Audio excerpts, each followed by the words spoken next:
Mason and Ottawa is on for your Thursday afternoon. Hey, that makes two of us. Hopefully your Thursday is going beautifully. The OGs of LA Sports Radio. Mason and Ottawa are on for this Thursday as we get ready for week 2 of the NFL to get underway. Thursday night football tonight. Yes. Eagles, Vikings, Jack. Plus all the usual fun and frivolity you love. John, this made me Idge Bowl today. What is that stupid Idge Bowl again? Stop trying to make fetch happen. I just burst out laughing. This is a very Idge Bowl. Don't give me that. It's Idge stupid. Bowl. Idge Bowl. He's trying to make fetch happen. Yes, he is trying to make that. What he's doing. But the funniest line I've heard of the day. That's coming up next. Let's get to it. Mason and Ottawa in your Thursday afternoon right now. Idge Bowl. Good afternoon. Good afternoon. An Idge Bowl, everybody. No. I'm starting to get it in my text messages. I'm starting Very to get exciting. Never gotten Idge Bowl. I have totally gotten it. Okay, so Morales mentioned that we got a game tonight. Yeah. Vikings at Eagles. Mm-hmm. That's my mom's survivor pick. No. She's taking the Eagles. She's jumping in tonight. The Eagles? Yeah. She said, I'm not taking – she goes, you're probably taking Dallas. I said, I am taking Dallas. And she said, well, I'm not taking Dallas or Buffalo or any of those ones other people are taking. Give me the Eagles. She lived in Pennsylvania for a lot of years. So Myrna taking Philly. Yep. She could be out by this time tomorrow. My mom taking Dallas, not stepdad Leo taking Detroit, which is another popular pick. Do you know who you're going with? Yeah, Dallas. Ireland's on Dallas. I try to keep track of these things. I'm with your mom. Bergman, you know what you're doing? Dallas. Uh-oh. That's a trend. Brian? Yeah, I think I'm going to go Tampa Bay Bucks against the Bears. Oh, God. Wow. Yeah, going a little gamble. Bold. But I'm way bold. Well, the Bears for the future here. The Bears looked really bad. They were the worst team last year, and the Bucks looked good. Decent. They won on the road. It's in Tampa. Don't be questioning. I think Baker Mayfield's got something left. It's in Tampa. That game's in Tampa, right? In Tampa, yeah. Boy, it's a risky play, man. I think that spread's like 3. I think it's a risky one, too, but I feel confident about it. Well, the good news is if you get away with it, then you save all these other good teams for later. Yeah. Go ahead and detract. Be a detractor on Baker Mayfield has one game out of every 5 that's good. So if that was his He gave us game, our best game of last year, the one where he beat the Raiders. Mace, do you know you're taking every other yet? time is terrible. God, I think I'm taking Dallas. Okay, so that means me, you, and your mom could all go out. Yeah, I've not heard from Juan yet. Juan will take some cockamamie, secret. He'll be the only one who takes whatever this team happens to be because he's running some crazy scheme. Last year, his random number generator. I mean, he's just goofing around with the whole thing. He lasted longer than I did last year. Wow, look at that. Puka Nacua is only the 4th player ever to have 100 receiving yards and 10 receptions in his first career game. Yeah. He had a great, fantastic. Good for him. Yeah. Is Tyler here today, Greg? No, Tyler. He's producing the afternoon show. Okay, because he was trying to get Puka Nacua off the waiver wire in the Hollywood Football League. Didn't get him. So he had the second pick. The first pick. Somebody took Puka. Okay, yeah. That's a good pick. Hey, I want to remind everybody that our poker tournament is coming up on the 30th. And you guys are all invited. $5,000 in cash prizes up for grabs. It's absolutely free. Go to ESPNLA.com. Register today. Bergman, we still have spots left? Yes, we still have spots. There's about 150 spots left. Okay. Or more. I mean, we can hold more. Yeah, no, we can hold more. Yeah, we can go as long as we can. Yeah. Go to ESPNLA.com. Register today. All right, so we got Joe Fortenbaugh is going to join us. I always see Joe Fortenbaugh on First Take. He's like the regular guy that pops in. And as I mentioned, he had the pick of the week last week. He said, best bet the whole weekend, take Detroit to win at Kansas City. Yep. And I went, what? He was right. Yeah. I had one on Detroit in the points, but I didn't expect him to win that game outright. Yep, he did. Joe did. Tyler said he took Dallas also. Tyler also took Dallas. Ooh, my mom might be right. Dallas could, if the Jets show up, it could be. This is a super bad trend. Yeah. I don't like to be on the one that everybody's on. Well, take Seattle. Take Detroit against Seattle. Or take Buffalo against the Raiders. You hate the Raiders. I do hate the Raiders. Take Buffalo. They're 9-point favorite. Awful. They're 9-point favorite. I know, Biggest but they favorite were on awful the board in that game on Sunday. Which probably means they'll be good this week. Josh Allen looked terrible. Josh Allen, I don't know what's going on. Josh Allen did not look good at all. Did not look good. By the way, we also have Matthew Berry today. The fantasy football. I'm looking at my team, and my big question for Matthew Berry is my entire strategy hinged on Justin Fields in the 5th round. I got him. He was terrible in week 1. The Bears looked awful. He was the 6th leading scorer among quarterbacks last year in fantasy. Is he going to bounce back and be that guy? If he's not, I don't have a chance with my team. Who's your backup quarterback? Baker Mayfield. I'll speak for Tyler. Yeah. Geno Smith for Justin Fields straight up right now. And there you have a no. Okay. There you have a no. Okay. Yep. Not happening. Not happening. By the way, I think the Rams have a chance to pull this off on Sunday. Now, I've already bet 50. Don't roll your eyes. I see you roll. Do you think I can't see you roll your eyes? I heard you roll your eyes. This is ridiculous. I've got Rams plus 8 for $50,000 mythical dollars, but I believe it's 8.5. It's 8.5. 8. Oh, right. Hey, that's a good parlay that Marcus Spears. Bergman, I'm going to do this parlay for $5,000. Ready? All right. Let me take a picture of it. Jalen Hurts over 45 yards rushing, 45.5, so he can get in there. Justin Jefferson over 92.5 receiving, and Jalen Carter gets a sack. If those three things happen, I win $30,000. It was Justin Jefferson over 92.5 receiving yards. 92.5. Yep. First one, Jalen Hurts 45.5 rushing, taking the over. Okay. Second one, Justin Jefferson 92.5. Third one, Jalen Carter gets a sack. Sack 92.5 over. Right. Yep. All right. Got it. How much are you putting on that? 5? It's 5. 30 grand. Put it in my account. John's just snagging parlays off the TV now. That's what it's come to. No, I saw that. I thought I will trust Swagoo. Because I've got 400,000 or 500,000 mythical dollars. I figure. And I have like 150. Right. So I'm going to start betting big with the idea that either I'm going to be the first ever mythical millionaire on the show by the end of the year, or I'm going to play you guys back into it by losing a bunch of money. And I do think the Rams can win on Sunday. By the way, absolutely do. Somebody just tweeted us. Yeah. I don't believe Dallas has beaten the Jets since 2007. Is that right? No way. And me, your mom, and Bergman are all on Dallas. Wow. Wow. Oh, boy. Now, they don't play very many times, but still, that's something. That's true. All right, so coming up next, we're going to do some gambling. Ireland's already laying parlays. Hell yeah. Parlay King. Parlay King is alive and well. And we'll find out from Joe Fortenbaugh if he likes the Rams plus the 8.5, or if he likes the Rams on the money line on Sunday. Or if he likes the Niners on both. All right, Joe Fortenbaugh is next. Mason and Ireland, 710 ESPN.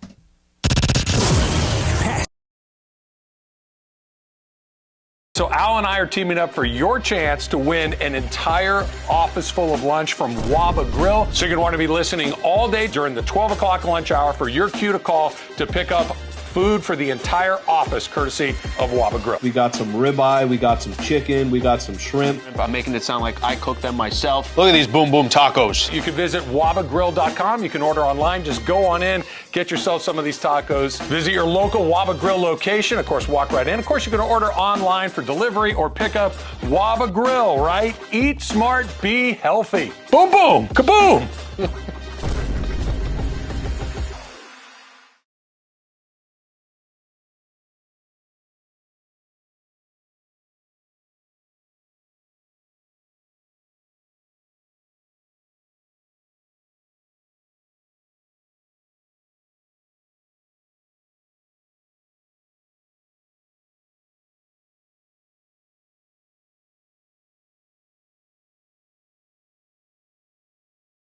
I'm going to beat you in poker this time. I know you have your whole bet with Ireland. I get it, awesome. but no. It's awesome that you believe that. I'm a good poker player. You know what it is? It's cute. It's adorable that you think you're going to beat me in poker. It's not, I think, I know. Yeah, I'm going to. I am the best poker player at the station. I have demonstrated that repeatedly. One time you beat Ireland last year. And if you want to lose to me, you can come to our Mason and Ireland Invitational Poker Tournament at Commerce Casino on September the 30th and register in advance. It's absolutely free. Go to espnla.com, and there are up to $5,000 in prizes for that tournament. Is there a bounty on you? There will be a bounty on me, but me? no one will get it, and lucky if Bergman's at your table.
that tonight's gonna be a good night. By the way, I hate this song.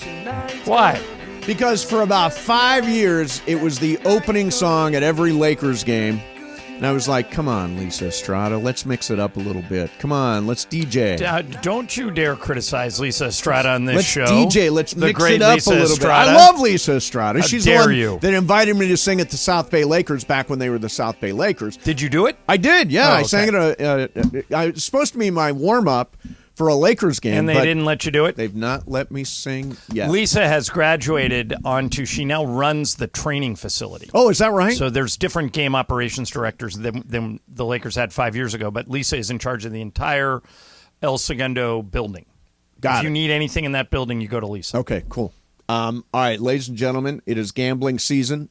Football is back, NFL, college football, all that stuff. And this year, we are lucky to have as our gambling expert, our gambling authority, Joe Fortenbaugh from ESPN. Joe, thanks a lot for coming on. How are you, man?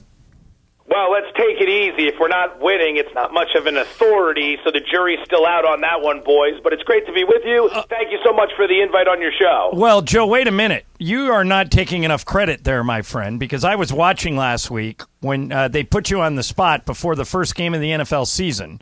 They said, what is your best bet? And you said, take the Lions on the money line. And I think I went on the air and said, I don't know what Joe is looking at. Kansas City raising their banner at home.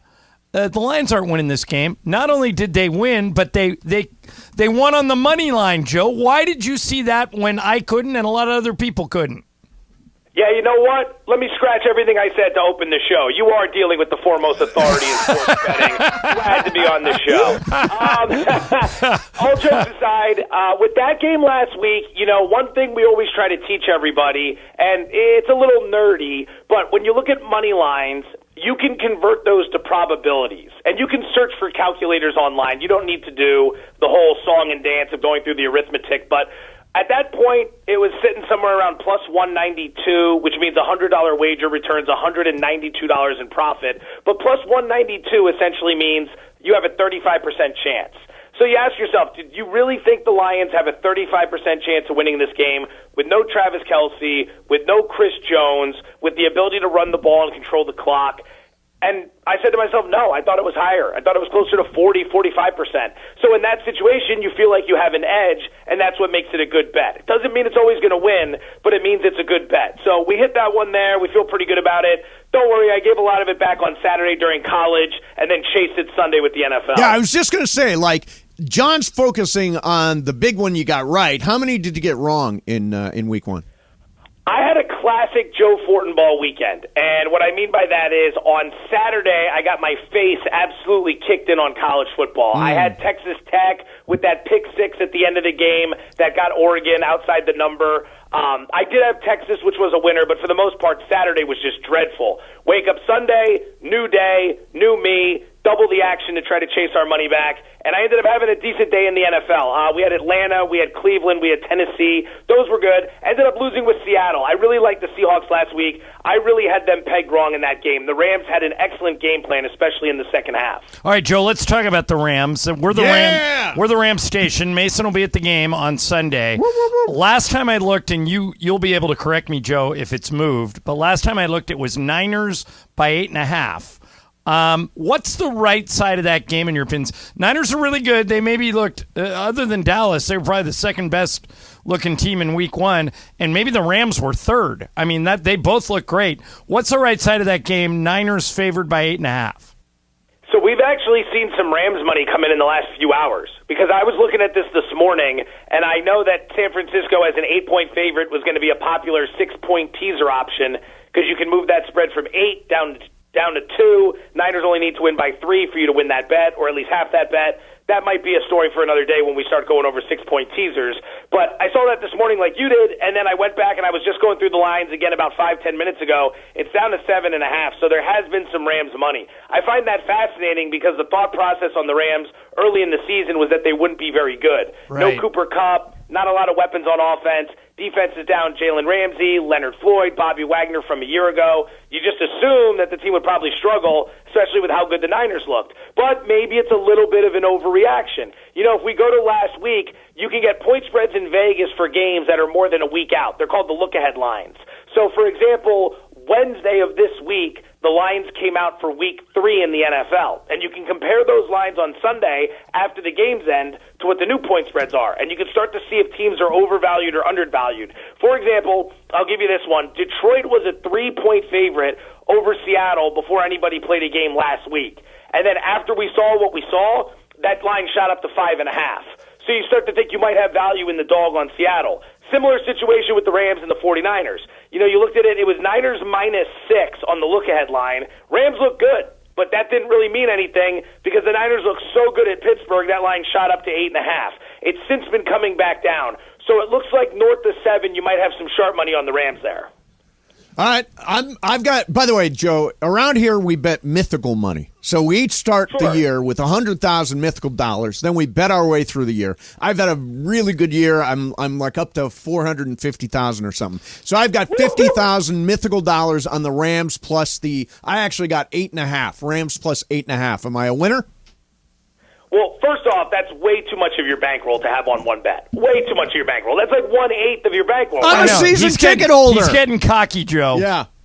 I was going to say, it's mythical, so have fun with it, but you always want your bankroll. I mean, a great bet should be somewhere around probably like 2.5%, 3% of your bankroll. If we get into that one day, we can discuss it, but it's mythical dollars, so let's have some fun.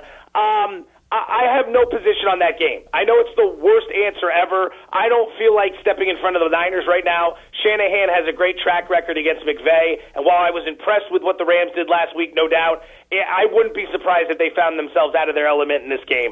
Seattle couldn't generate pressure. Seattle was freaking pathetic on both sides of the ball. Offensively in the second half, defensively the whole game. They got pushed around. The Rams were converting at a ridiculous clip on third down. I don't think the Niners are going to allow that to happen. So I don't have anything on that right now. I just don't want to step in front of the Niner freight train, but it is a lot of points to lay against a well-coached Rams team. All right, Joe, before I ask you what your best bet of the weekend is, I'm fascinated by how much trouble handicappers are having figuring out Colorado, figuring out Deion. They keep setting the lines, at least in the first 2 weeks. They're just begging people to bet on Deion. The lines aren't big enough. We're big SC guys around here. We had the SC games for a lot of years. Mason goes to most of their home games. USC's going to play Colorado next month. The other day somebody said, if we had to set that line, let's say they both keep winning and they're both undefeated, USC at Colorado, my guess, and you would have a much more educated guess than me, my guess would be USC by 9. And mine is 13.5. What would you say? Try and predict that line, USC at Colorado next month. Okay, so obviously you said both teams are undefeated, so USC continues to look like USC. Nothing changes there on the variable. For Colorado, that would mean winning at Oregon next week, which is a huge game, which would really bolster their power ranking in Las Vegas. Great question. I would still see USC as maybe a touchdown at that point. More like 7. Yeah, I'm not. See, the thing is, I'm not as high on Colorado as everybody else. I'll be playing Colorado State this weekend. I think this is a big look-ahead spot. They got the Ducks on deck. They're off a huge win. It's a huge number to cover. I could see them up 28 late in the game, and then Colorado State backdoors it and gets us inside the number for the win. But if you're talking about a world in which Colorado goes to Oregon and beats the Ducks and continues winning, they're going to have to get a lot more respect than they've been getting. So by that point, with USC coming in on the road, USC's defense still leaves a little bit to be desired. I know the last 2 weeks have looked good, but they haven't really truly been tested yet. I just, first thing that comes to mind is I'd put it USC touchdown. Okay, makes sense. Now, what if you had to pick a best bet for this weekend? You can do college, pro, whatever you want to do. If you could only make one bet, what would you do it on? So that's where it gets tricky because that's not really how I do things. Right. If I really had a great bet I love for you, I would go ahead and throw it out there and say this is absolutely going to be the play. Thursday Night Football tonight, I'd go over 49. I think we're going to get a much higher scoring game based on 2 lackluster offensive performances last week. I think the Falcons are a good bet against the Packers. I think the Seahawks are a good bet against the Lions. They're catching way more points than they should based on a poor performance last week. I think the Bears are a good bet against Tampa Bay. Hey, Brian. If you can get the Joe, we have a survivor pool around here, and Brian, our board op, is taking Tampa Bay as his survivor pick, which is just crazy. But you think the Bears might win that game outright? Yeah, I mean, I absolutely think they can win that game outright. I think they're in a situation. Look, what was the mindset on Tampa right before they beat an average Minnesota team? Everyone thought Tampa was going to be one of the worst teams in the NFL. So they beat Minnesota, who, by the way, in the second half of that game, had 4 possessions inside the Tampa Bay 30 and came away with 0 points on those 4 possessions. Wow. So Tampa wins that game, and now what? All of a sudden we think the Bucs are good? This is where you make money in this industry. It's looking at what everyone's saying after week 1 and doing the opposite because these lines get overinflated. Now, for a survivor pick, if you're going to get aggressive and you're going to use Tampa, I'm not going to tell you it's the end of the world. There's gamesmanship when it comes to Survivor. Right. I would say, though, it's a very risky pick heading into week 2. All right, we got several Las Vegas fans here in studio with us. So they are taking on Buffalo in Buffalo this Sunday. The autumn wind is a pirate. What do you think? Where's that? I think it's -8 for Buffalo. Buffalo's going to be a popular 6-point teaser play, and from what I've seen, the sharper guys, survivor picks are going to be all over Buffalo, and the sharper guys are going to line up on Buffalo as well. Good win for the Raiders. Defensively, they weren't tested very much. They're going to be tested much more aggressively this week, but this has all the makings of one of those big bounce-back spots for a Bills team that really embarrassed itself Monday night. They got a lot more pride than some of these bottom-feeding teams. They're going to show up for this game. I like what Garoppolo brings to the Raiders. I just think Las Vegas could get overwhelmed in this one. All right, last thing for me, Joe. Chargers at Tennessee. Yeah. We still call them the San Diego Chargers around here. Superchargers. But they're at Tennessee, and they're actually favored. Last time I looked, they were a 3-point favorite at Tennessee. What's the right side of that game? Yeah, it's ugly. I would take Tennessee plus the points. Really? It comes down to the fact that the Chargers can't play defense. I'm stunned Brandon Staley still has a job. I am just stunned. But it shouldn't be stunned because it's a cheap organization that's not going to want to pay 2 coaches.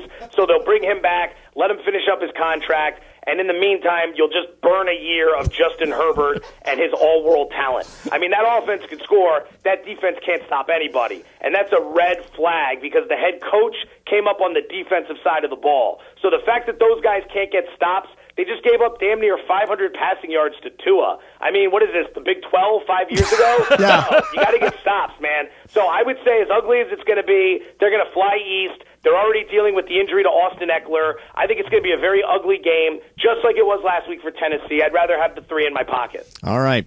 Hey, listen, Joe, thank you very much for coming. Hey, is there anything you want to promote on a regular basis here when you're on the show? I would just say the 2 shows that I do for ESPN. On ESPN Radio, it's Carlin versus Joe. That would be 9 a.m. to noon Pacific time, ESPN Radio. And then Daily Wager, the sports betting show on ESPN. We're on Thursday and Friday night at 3 p.m. Pacific. We're on Saturday morning before college football. We're on Sunday morning before the NFL. And we're on Monday before Monday Night Football, all on ESPN2. Very cool. All right, Joe, we're really happy to have you this year. Thanks for doing this. It's my pleasure, fellas. Thanks for having me. Good luck Joe. tonight. You All bet. right, see ya. All right. Hey, real quick, we're partnering with our friends at Stretch Lab for a social media giveaway. Go to our @ESPN Los Angeles Instagram page and enter now. It's the pinned video on our page of me getting stretched out. Yeah, if you want to see me get stretched out, go look at that. I can't think of anything I would not want to do more than that. Would you pay to not see it? Yes. All right. Thank you. Excellent. Coming up next for you, going to spin the wheel of questions. By the way, Brian, Charger fan, how's that? How did that analysis make you feel about your Chargers? Not too good. and he says you might be in trouble with your survivor pick, too. He said it was a little risky, but, you got to take some risks sometimes. There you go. Life is a risk. Wheel of Questions is next. Mason and Ireland, 710 ESPN. Hey, you've heard me talk about Terranea. It's like going to Hawaii without getting on a plane. For a long time around here, I was the only guy who had been to Terranea. Now, I got Mason to go there. I got Sliwa to go there. It is unbelievable. I had the greatest time there. 3 nights of heaven. Yeah, it is. You can see dolphins and whales swimming from your hotel room. 102 acres on the Palos Verdes Peninsula. If you've never been there, just go to the website, terranea.com, and I'm going to spell it for you. Terranea. Terranea. Terranea.com. Luxury accommodations there. You can get anything you need. You want a bungalow, you want a casita, you want a villa, which is like a house, you want a regular hotel room, they've got it all. 4 different award-winning restaurants, an oceanfront spa, award-winning golf course. Bergman and I played the golf course there recently. 4 swimming pools, including an adults-only pool for people like Mason that don't want to be bothered by kids. Endless amounts of tranquility at the spa. Trust me. Go to Terranea. You'll go back every year like I do. And Ralph Grippo, the guy that runs it, is the best hotel executive I know. Terranea. Terranea.com.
What is this?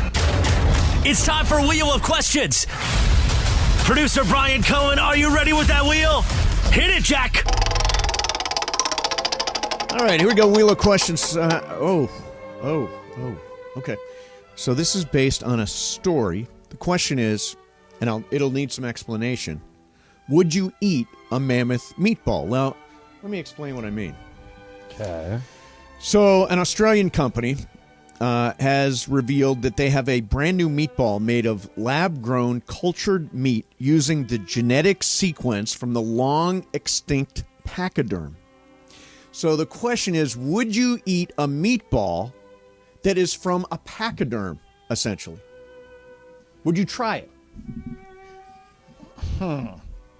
Based on what you've told me, I'm out. Because? It's a little Jurassic Park for dinner. Yeah. I've never eaten a pachyderm. Correct. This is a brand new opportunity. It's like when you go to have you ever been to a wild game dinner? We used to go to those back east where you eat pheasant, quail, and snake, and rattlesnake, and all kinds of weird stuff. It's like that, except it's a pachyderm meatball.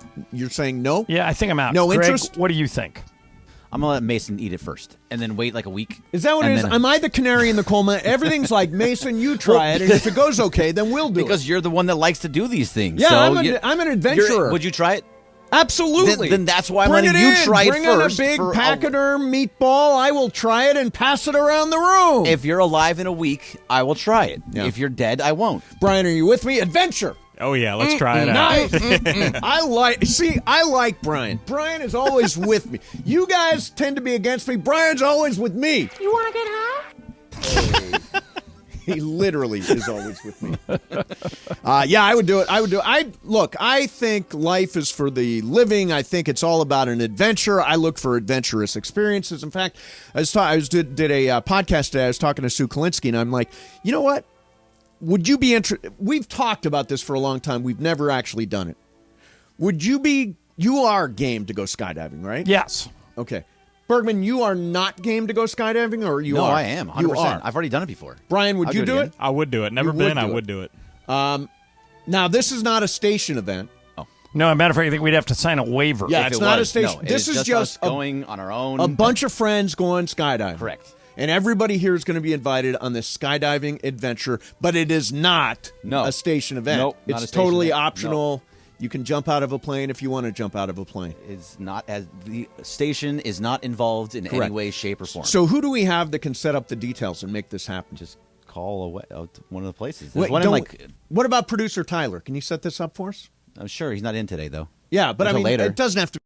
Sure, we can talk to him when he's gonna be in later. We can ask him to do it then. Yeah, because I need somebody to do the legwork on this thing. I got so much going. I get so busy. I don't have time to search out legwork. Ireland, you think something like that? Really, really busy. I'm super busy.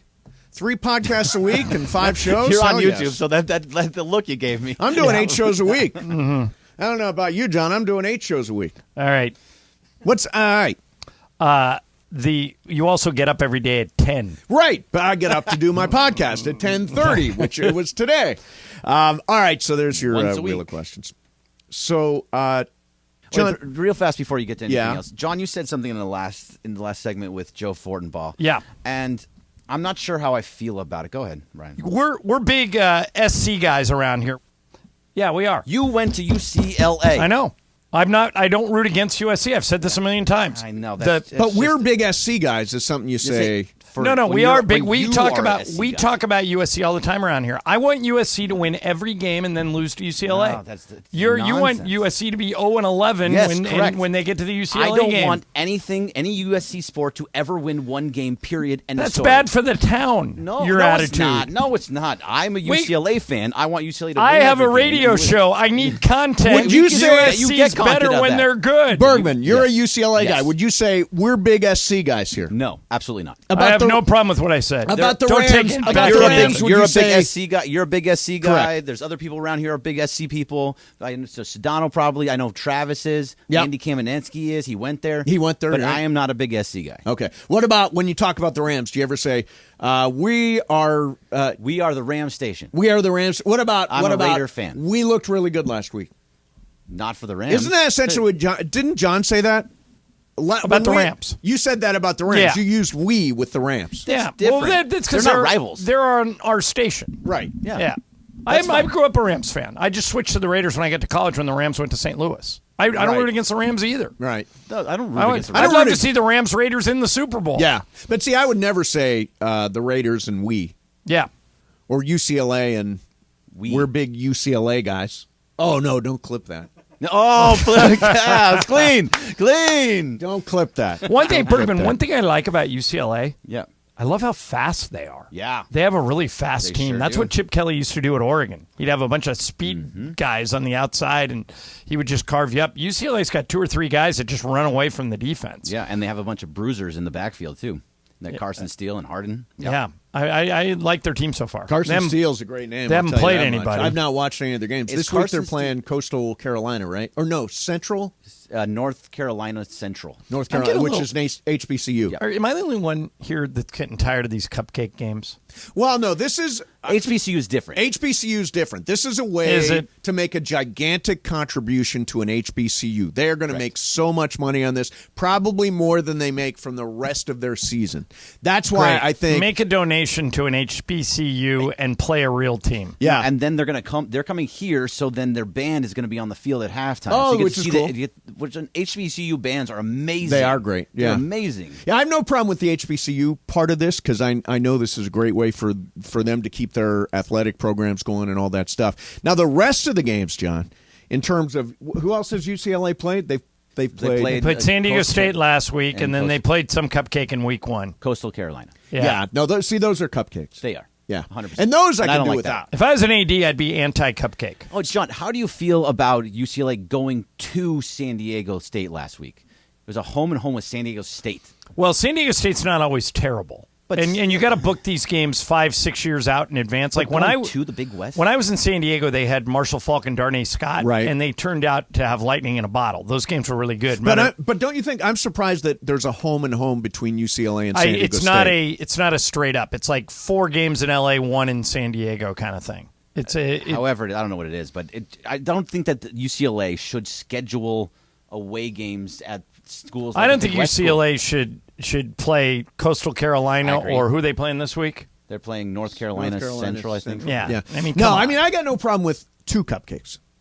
Tune-up games. That's what UCLA or USC had 2 tune-up games. No, but see, UCLA and USC didn't used to do this. For a long time, there were only 3 schools that had never gone cupcake. It was SC, not UCLA. Not cupcake, Division II. In other words, all Division I programs. Right. It was UCLA, USC, and Notre Dame. And now I think they've all violated that. I don't think it's USC just USC. has. No, USC has not done it. USC's not done it. Good for them. And USC, by the way, only gets 2 cupcake games because they got Notre Dame as their 3rd non-conference game, which is not an easy game at all. Right, but when Pete Carroll was here, they would play Ohio State, they would play Alabama, they'd go to Tennessee. I remember one year they went to Arkansas.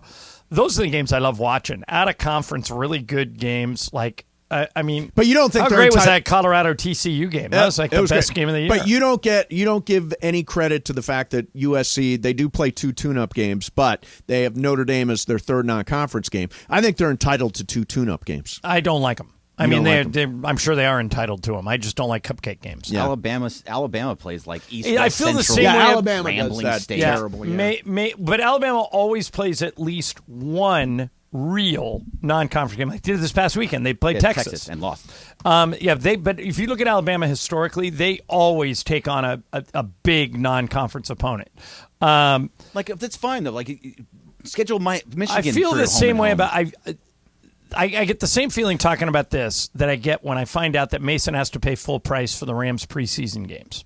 I just think it's not right that you have to pay full price for those games and none of the starters play. Right. Okay, let me point. You mentioned Alabama. Alabama this year, and you said they play Texas. Yeah. They also play Middle Tennessee. We're big UCLA guys. Yeah. Don't like South Florida. Don't love it. And Chattanooga. Don't love it. And I don't think Chattanooga is a Division I program. Yeah. I mean, they always play a total cupcake in the week before the Auburn So game. they're not allowed at the end of the year if they miss the playoff like they did last year. They had 2 losses, but Nick Saban was arguing they should be in the playoff. The only way you can make that argument, in my opinion, is if you played a really good non-conference schedule. Right. That's the only way you get in with 2 losses. Interesting that they get 4 non-conference games. Yeah, I don't know. They normally play in one of those kickoff classics, like right at the beginning of the year. I guess they didn't do that this year. But 11 games. Normally, 12 games, yeah. Normally, Alabama, USC, UCLA play real teams. But this year, for whatever reason, they're all playing cupcakes. Yeah. Hey, Kevin Reese, our friend. The great Kevin Reese, Jets fan, by the way. Photographer, all that stuff. He wants to go skydiving with us. He's in. Not a station event, but Kevin wants to go skydiving.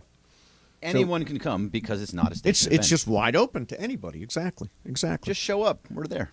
Perfect. Well, you got to pay for it. You don't just get to jump out of the plane for free. Because it's not a station event, the station's not paying for it. You have to pay for yourself. Correct. There you go. Correct. All right. Time for the 2 o'clock call of the day. So anything goes. You've heard a bunch of stuff. You heard a little gambling action. We got Matthew Berry, by the way, coming up at 2:30, so save your fantasy football questions for then. 877-710-ESPN. Whatever you got is cool. By the way, Ryan Pepio got blown up last night. Things are not looking promising for the postseason for the Dodgers. I just don't have any good feeling about it at all. 877-710-ESPN. 877-710-ESPN. Mason and Ireland, 710 ESPN. Hey, it's 2 o'clock call of the day. You never have to miss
Pride, intensity. Step on their neck, black and gold. It's the fiercest rivalry in Major League Soccer. I'm going crazy. So is this game. So is this rivalry. More than just 3 points on the line. This is the battle for Los Angeles. Craziness always abounds here. Los Angeles Football Club square off with the LA Galaxy. Saturday night from BMO Stadium. Coverage begins at 7 p.m. on 710 ESPN and the ESPN LA app.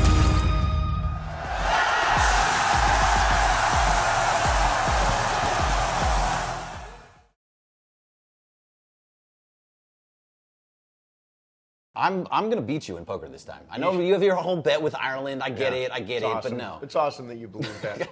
I'm a good poker player. You know what it is? It's cute. It's adorable that you think you're going to beat me in poker. It's not, I think, I know. Yeah, I'm going to. I it's am the best poker player at the station. I have demonstrated that repeatedly. One time you beat Ireland last year. And if you want to lose to me, you can come to our Mason and Ireland Invitational Poker Tournament at Commerce Casino on September the 30th and register in advance. It's absolutely free. Go to ESPNLA.com, and there are up to $5,000 in prizes for that tournament.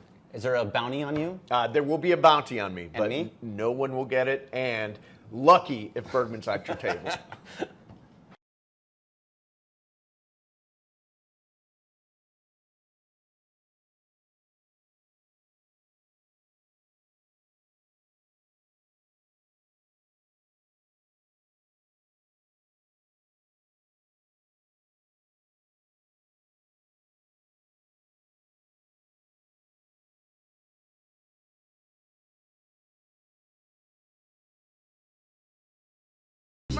So a lot of people, we'll get to the 2 o'clock call in a minute here, but a lot of people on the YouTube feed that I put up today. Bergman, I don't look at the YouTube very you're often. in today? Yeah, I'm in there today. Chat fight.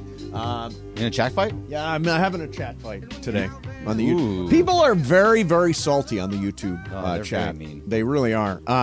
But a lot of people very upset that I said, what do you think of the Vegas game? And they're upset that I called it the Vegas game instead of the Raiders game. Oh, please.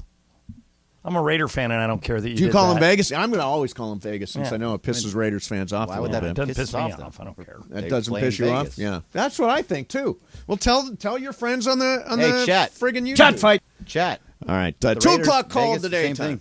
Let's do this.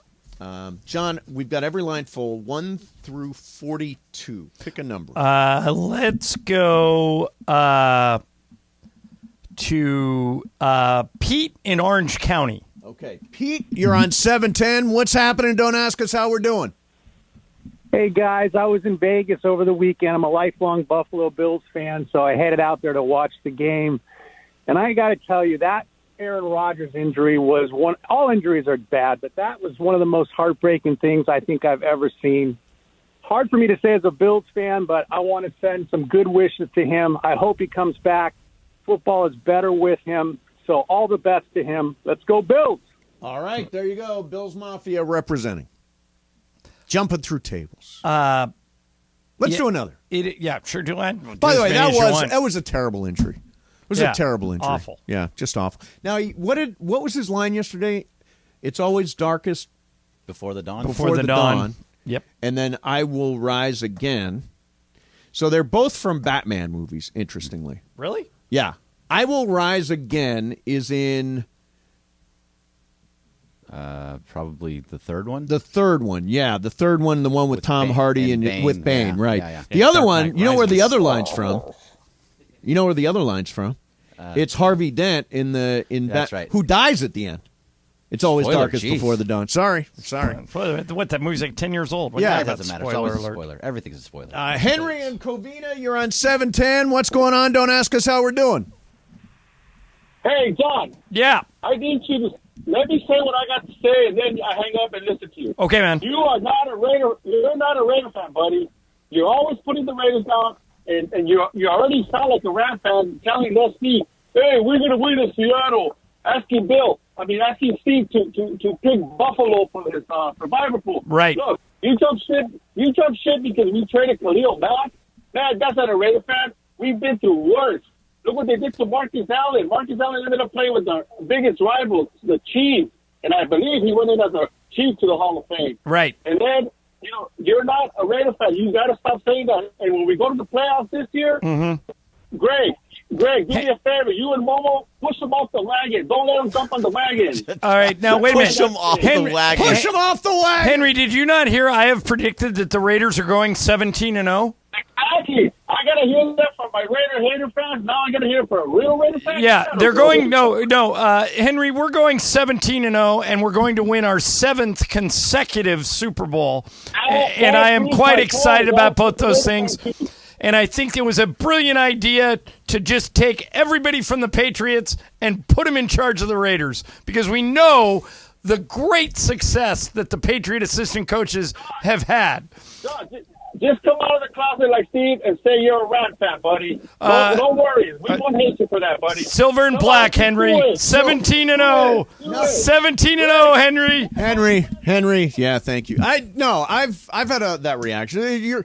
You're a Raiders fan, but you're constantly criticizing them. Like, you don't believe this team can win. How can I be any more positive than 17-0? Last week you were saying they should tank. Yeah, but then we won.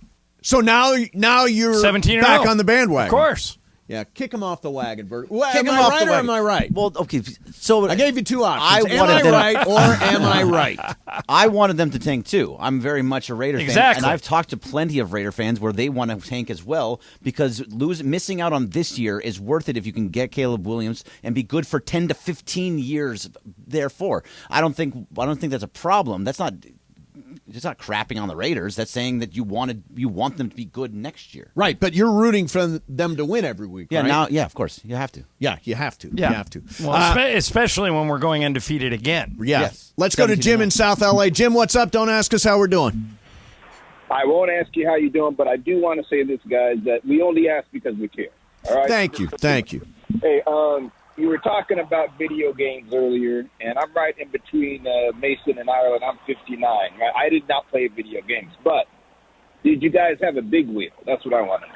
Of course I had a big wheel. Oh, and by the way, wheels, this is the difference between kids today and kids when we were kids.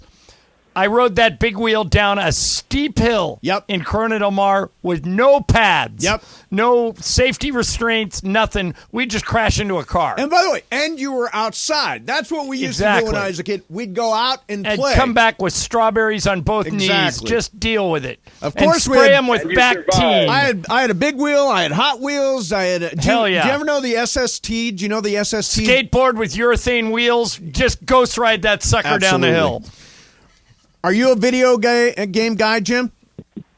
No, I've never played a video. Well, I've not played any console games at all. I used to go to the arcade. Galaga, I heard you say that earlier, John. Centipede. That was big. There you go. That's good stuff. Hey, I'm worried about the Dodgers, guys. For good reason. Uninspired. They have no pitching. I watched the game last night, and I was down hard. I think it's over. What do you guys think?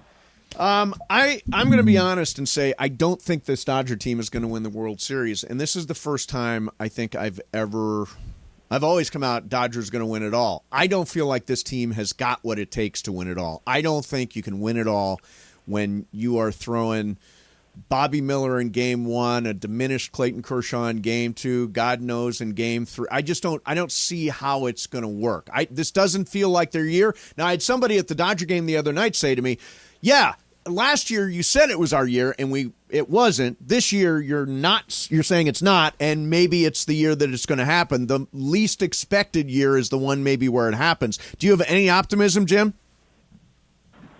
That would be nice, and once you get into the tournament, as we've said before, anything can happen. But, man, I just don't see it. We don't have anybody. Like John said, if we had one pitcher to ride, but we got nobody to ride. Yep. All right, Jim, thank you. Yeah, I'll tell you,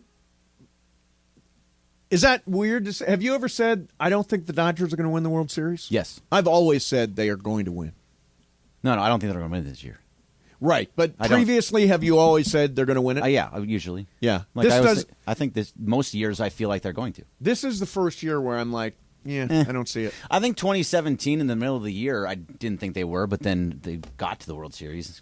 Right. Like early, I thought they would win in 2018, and then I've thought every year since. Yeah. But this year I don't at all. Did you see it, Ireland? No. It's not. You don't feel like it's their year. They don't have any starting pitching. Yeah. Yeah, I mean, I'm leaving open the possibility because anything can happen when the playoffs start. Sure. But, I mean, last night we felt good about Ryan Pepio, and he got shelled. Yep. If they have to meet Atlanta in the playoffs, they're done. Done. Braves and It could 5. be a sweep. I would 4. Could be 4. They have good pitching, and every guy hits it out of the park. This is why I think the way the Dodgers get to the World Series is if Milwaukee or Philly, however that's going to stack out. And that's just to get to the World Series. If they knock Atlanta out. I think most of the teams in the East that would come out, I think they would lose to them as well. John, do you see my point now about? In other words, they can't beat the Braves. They're not going to beat the Braves. I the would Braves favor are the the best Braves, team in baseball. But again, last year the Dodgers were the best team in baseball all year, and then they just didn't show up in the playoffs. That could happen to the Braves. But you see why I want to avoid them, if at all possible. No, I want to see that series. Braves in 5. Well, I don't want to see the series. Okay. I don't want to see the Dodgers lose the NLCS in 5. Well, Right. there is you. You're not Nostradamus. We just said we don't think the Dodgers are a World Series team. But I want. So give me the easiest path. Nah, I want real games. Give me They Dodgers. will not be real games Dodgers against the Braves, Braves. and I'm canceling everything else on my schedule. Yeah, good. If it's Dodgers Brewers, You're going to watch anyway. If it's Dodgers schedule. Brewers in the National League Championship Series, you're watching. Definitely watching. Yeah, you're definitely watching. All right, coming up next, I've been saying Deion Sanders should make the jump to the NFL, and there's one NFL coach that says yes, and one Colorado alum who says it's never going to happen. That's coming up next for you. Mason, Ireland, 710 ESPN. All right, Mirror Audio Video has been supporting LA's sports fans for more than 40 years. Why? Isaac and Roy and the team at Mirror can deliver for you products and services that others just don't offer. Everything from sleek outdoor lighting to amazing sound from your outdoor speakers to one-touch control over your pool and jacuzzi. How about designing and installing an outdoor theater or automating your window shades? Mirror can do all of that. Plus, and this is most important, world-class customer service. You know when you call some of these places, they put you in phone jail? That never happens at Mirror. Trust me. Try it right now. Call this number, 310-234-4010. 310-234-4010. Isaac or Roy will pick up the phone, and you're taken care of. That's it. See why all of us at ESPN LA only shop at Mirror for any of our electronic needs. Or you can check them out at mirroraudiovideo.com.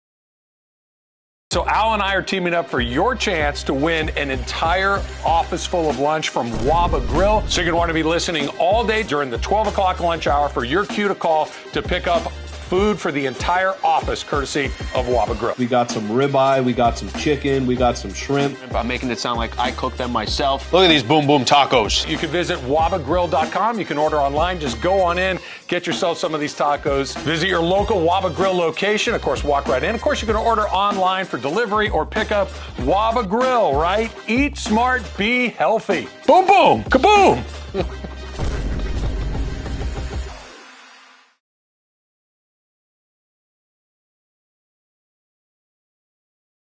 Otto and Cap. Mason and Ireland continues now. What's poppin'? Brand new whip, just hopped in. I got options. I can pass Super sales guy Mark Cates was just in here and said, so settle an argument for me. Where does the nickname Lakers come from? And my immediate, and John, you agree, it's ships. Michael Thompson, who claims to have studied all this and, of course, went to the University of Minnesota, says that the Lakers were the ships that patrolled the Great Lakes in Minnesota, and that's who the team is named after. Yeah. So I've always gone with that. Now, if somebody at the Lakers wants to set me straight or tell me something different, I would listen, but Michael feels quite strongly about this, that they are the ships. The ships. I agree. I think they're the ships. They are on the Great Lakes. Although then I thought it's the land of 1,000 lakes. Maybe it's just lakes. Could be. Yeah. All right, so yesterday we had Sean McVay on the show, and one of the things we asked him about, and I've been a big proponent in the last few weeks of, hey, I want to see what Deion does in the NFL. We talked to Sean McVay. Here's what Sean McVay said about Deion Sanders in our conversation yesterday. Just so Colorado in college football is off to a great start. I'm sure even though you're busy and you're getting ready for games, you've heard that Deion Sanders in Colorado are really good.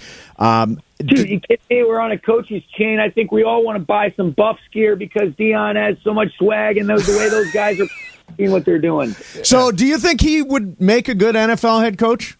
Absolutely. I mean, football is football. He's done a great job at a bunch of different levels. He's a motivator. I really enjoyed watching the documentary that they did on him on Amazon Prime, where you can really see the way he connects, the way he cares about these guys.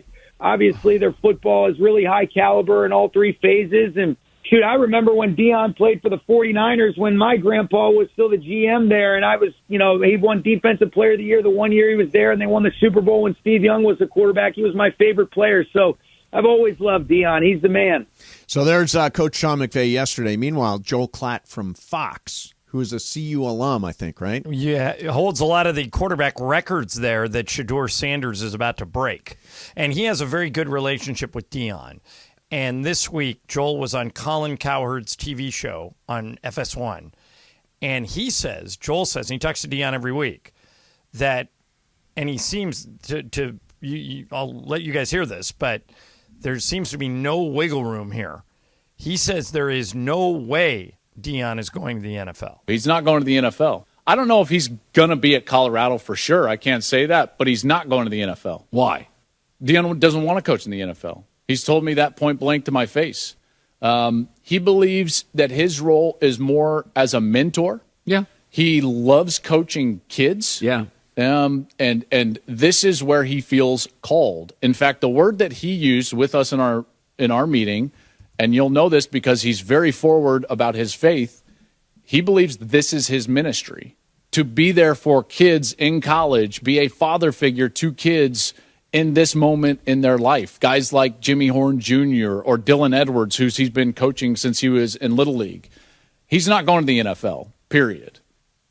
Seems pretty defiant. That is pretty definitive on his part.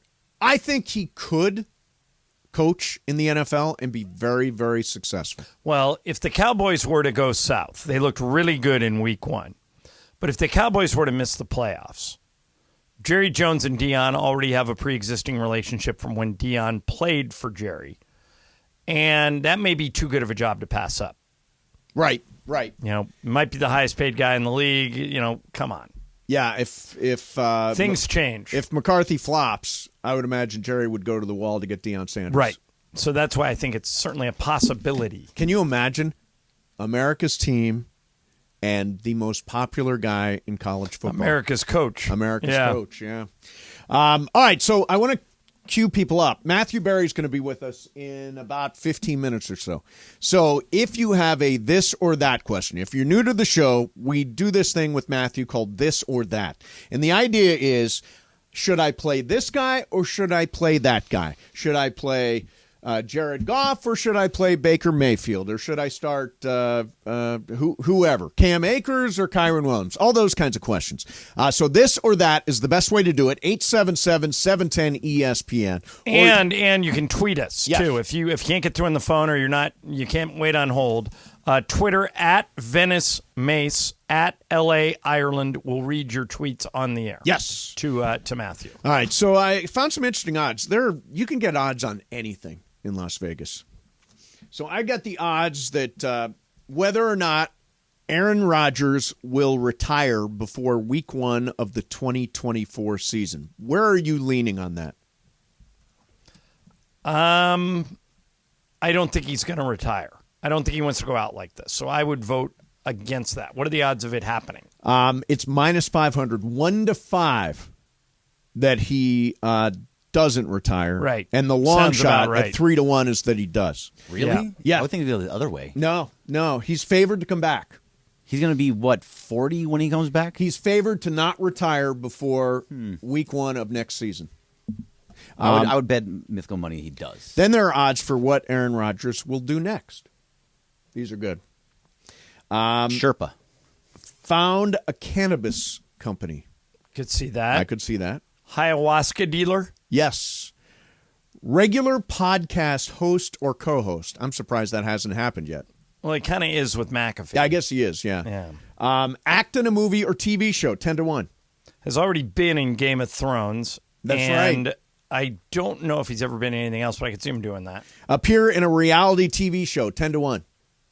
I don't think he will. It would be his own reality TV show. His brother won The Bachelor. Oh, that's right. I forgot about that. And he doesn't have a relationship with his That's brother right. and would refuse to participate in it. So I think that one's not happening. How about this one? Get married, 12-1. Well, he was engaged. He was, yeah. Might take a shot at that one. Yeah. Play in a televised golf tournament, 16-1. Well, does the Lake Tahoe one count? Because he plays in that every year. Oh, does he? Well, then that's that. Announces fatherhood, 20-1. See that happening. Buy a pro sports franchise, 25-1. Probably a long shot. Become a game show host. Didn't he fill in on Jeopardy? He wanted it. Wanted the Jeopardy job. 33-1. And last one is found a psychedelics company, 50-1. Which that's your ayahuasca. Right. That's your ayahuasca. I would like to found a cannabis company. Could probably make a lot of money. Yeah. At least a strain. Somebody's got to name a Bergman's strain. brother's a cannabis lawyer. He could say yep. Well, he and Bergman and I... We've been talking. Yeah, we've been talking about different projects and different dispensaries and all that kind of stuff. Mm-hmm. So we've talked about that. But I think at the very least, there should be a Venice Mace strain. It should be an indica. No, it should be a hybrid. He can set you up. Should be a hybrid. He can set you up with somebody that Can he? can make that. Yeah. Yeah, Absolutely. I want to do that. I want to do that. That would be an honor to have a, All right, will you a answer the cannabis phone this strain. time when they call you? Yeah, I always answer my phone. You always answer your phone. No, I actually hardly ever answer. Yeah, exactly. Send me a text. That's what I can say. Send me a text. If you want to call me, send me a text. All right. So, by the way, producer Tyler's not here today, but he is the manager, I guess, the general manager of your fantasy football team. Yeah, the worst team in the history of the Hollywood Football League that he drafted. So I'm making him manage this team. That is. By the way, Greg, you got me down for $10,000 against Tyler this week. Let me make sure, but I think so. It's right yeah, here. I'm just going to bet against Tyler every week until he wins a game. I was checking to see. Say, I had $5,000. It's by the 10 now. Yeah, I'm Okay. going to 10. No, going to 10. The great free agent grab this week is obviously Puka Nacua. Who did Tyler get? He got Gus Edwards. From Baltimore. From Baltimore. Well, maybe he'll play him instead of that loser in Detroit he took. Jameer Gibbs. Yeah. Who did I get? I got somebody. Wasted the 26th pick on a guy who's the third down back. A second, Unbelievable. he got like 10 snaps in that game. I mean, just such a dope. I got Zach Moss. Is he going to play? Zach Moss. I don't know. He's the guy that Indy uses him as the backup to Jonathan Taylor, and he's not there. And last week, Deion Jackson was terrible, so Zach Moss is probably going to be He's the new man in the spotlight. He's the new man. Yeah, so I got a little something there. All right. I wanted to have you listened to the brand new morning show? Yes. I love that show. I love that show. And you want to make sure to tune in tomorrow with our new morning show on Sportsmanlike with Evan, Canty, and Michelle. It's from 6 to 10 a.m. here on LA's mega sports station, 710 ESPN. Football Friday there for the very first time, Football Friday on Sportsmanlike. Bergman? Yeah. You were going to grab stories off the page and throw them at me. John, we have a warehouse of potential stories that have just fallen by the wayside. Okay. And so Bergman said today, I'm going to go to the bottom of the list. At the very bottom of the list, the oldest stories on there. Yes, they are. Let's do this one. Unnamed NFL player lost $8 million gambling. Do you have that story? I don't have that story, but it's a report. It's a report. Active player? Active player has lost $8 million gambling. Not on the NFL, but has lost $8 million. I have no issue with it. Well, they say Phil Mickelson's lost $100 million. Yeah, but I mean, chances are Phil's worth $1 billion. People are getting. Well, we don't know how much this guy's worth. But people are getting suspended because they're right gambling. Now this guy, and they need to loosen those rules a little bit. Like if you're at an NFL facility and you want to bet on the NBA Finals, bet on the NBA Finals. Right now, they don't want that. Yeah, but why? That's the NFL rules, right? But it's not. It's in the rule book. They're not betting on their own sport or their own team or anything. They don't want league. you. It's the no fun league for a reason, right? They want you to not bet on it. They're going to suspend you if you bet on it. So don't bet. Here's a question: are NFL players allowed to play fantasy football? I don't think so. Yes, they are. Yeah, they can. Oh, Austin really? Eckler's in a league. There's a whole bunch of people. Is that right? For money? I don't. Probably not. Probably not. Well, for you money. just don't Probably say for it's for pride. money. Every fantasy Yeah, football league's you know, for it's money. for jelly beans, John. Right. It's for well, jelly I beans. know Mythical that money. baseball players, like the Dodgers, have a fantasy football league. Yes, they do. Yeah. So, yeah, I think that's interesting that fantasy football is a thing for NFL players. But you can't bet on anything else. Correct. So that means is fantasy football gambling? Of course it is. I believe so, but obviously the NFL doesn't. Is fantasy football gambling, John? It's a form of gambling. It is a form of gambling. Yeah. It's strategy. the There's strategy involved. Here's the thing about fantasy football. Unless you're Tyler, then you just like put a blindfold on and throw darts at a board. I want that guy. I like to have a little action on everything that I watch, and what fantasy football allows me to do is to satisfy the jonesing for that without me putting real money on a team and losing money. If there was no fantasy football, I think I would lose money in real gambling because I would be tempted to do it. But fantasy football, I would be interested in seeing who is on Austin Eckler's fantasy list. Well, I'll tell you one thing mythical money has taught me. Mm-hmm. I'm glad I'm not a gambler because like that. I'll give you an idea. The other night, Jets lose Aaron Rodgers. Yeah.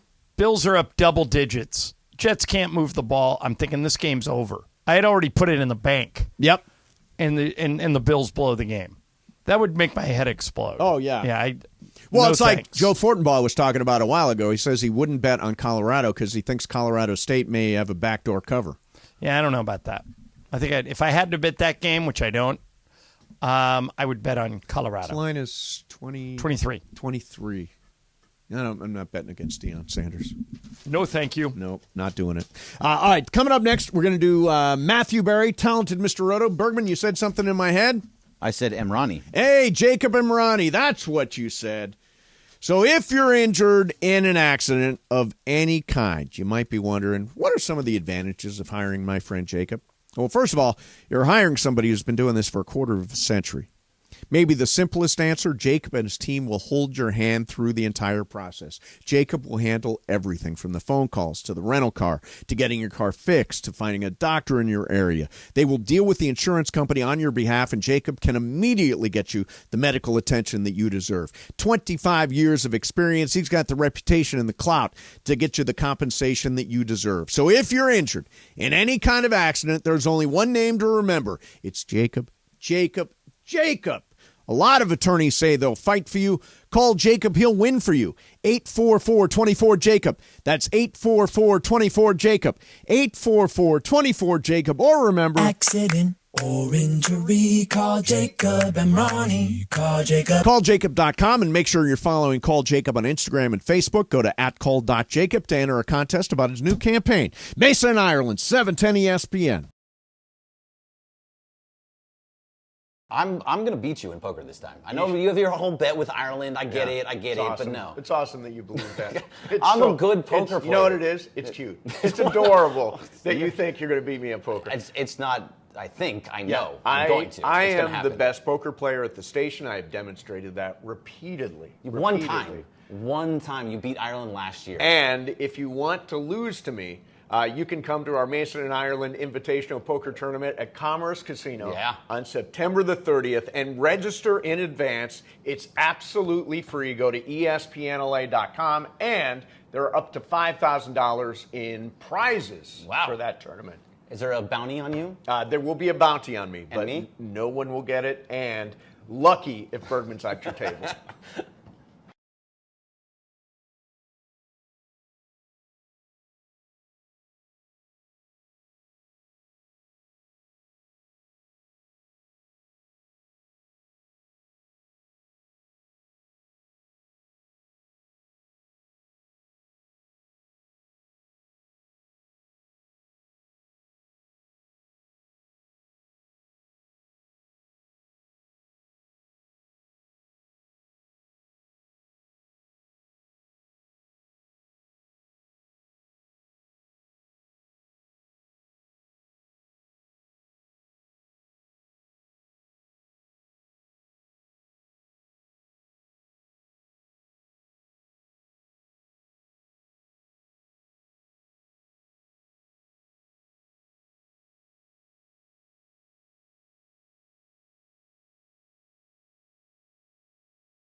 The best fantasy football guy in America. We're lucky to have him on the show every single week here on 710 Mason in Ireland. The great Matthew Berry, the talented Mr. Roto is here. Matthew, how you doing, man? I'm good. I'm excellent. It's we got Thursday Night Football on tonight, and Cheshire High School here in Connecticut opens their season tonight. I'm on my way to bring my daughters to see the local high school game as well. So, good for you. All good nice. Here. All right, good. All right, so Matthew, what do you tell people that had Aaron Rodgers as their starting quarterback as the best cause of action to do now that he's out for the year? Yeah, you're fine. You shouldn't have had him on your team in the first place. The fact that, listen, what I said in the preseason, he was actually on my preseason hate list. You hate to see what happened to Rodgers. No one's ever rooting for injury. It's an awful story. Having said that, from a pure fantasy football perspective, he wasn't going to be very good. He was my QB 17 coming into the year. Aaron Rodgers, a healthy Aaron Rodgers, doesn't run at this point of his career. He's on a team with a really good defense and can run the ball. He was never going to have high passing volume. It was going to be a team that had a low amount of possessions because they weren't going to be particularly high in terms of pace of play. They were going to take their time. And so, I don't think it's a massive fantasy loss. It's a huge loss for the NFL and the Jets. But fantasy-wise, I much prefer Jordan Love, Sam Howell, Kenny Pickett, some of the guys that are out there in most standard-sized leagues that are one-quarterback league only. Okay, I picked up somebody. Actually, Puka Nacua was the big pickup for this week, right? I mean, sure. He was fantastic in week one. I picked up Zach Moss. Kendrick Bourne has been another good pickup. What waiver wire pickups do you really like? Yeah, I like all those. I think Puka Nacua is absolutely legitimate. We talked about him on Fantasy Football Happy Hour for a couple of weeks as Cooper Kupp's injury came about, and it looked like it was more serious. I talked about the fact that I knew that Sean McVay really loved this kid. He had a great camp, and that. So listen, we'll see how they do this week. Obviously, it's a much tougher matchup against the Niners, but I think Puka Nacua is absolutely legitimate. I like Kendrick Bourne as well. I think what we learned in week one is I don't think Mac Jones is throwing the ball 50 times every game. Obviously, that's not what Belichick wants. But I think what we learned about the Patriots is that the Patriots' offense this year is going to be competent. Last year was such a disaster, and this year, under Bill O'Brien, it's at least going to be competent. It's going to be able to move the ball. And so Kendrick Bourne, they didn't have Devontae Parker on Sunday. He'll come back, but I still prefer Bourne to Parker. Hunter Henry is another guy that's going to be a key cog of that offense. Stevenson's involved in the passing game as well. So I do like Kendrick Bourne. All right, Matthew. A lot of people. Wide receiver 4. Yeah, we've got a lot of people that have contacted us for this or that.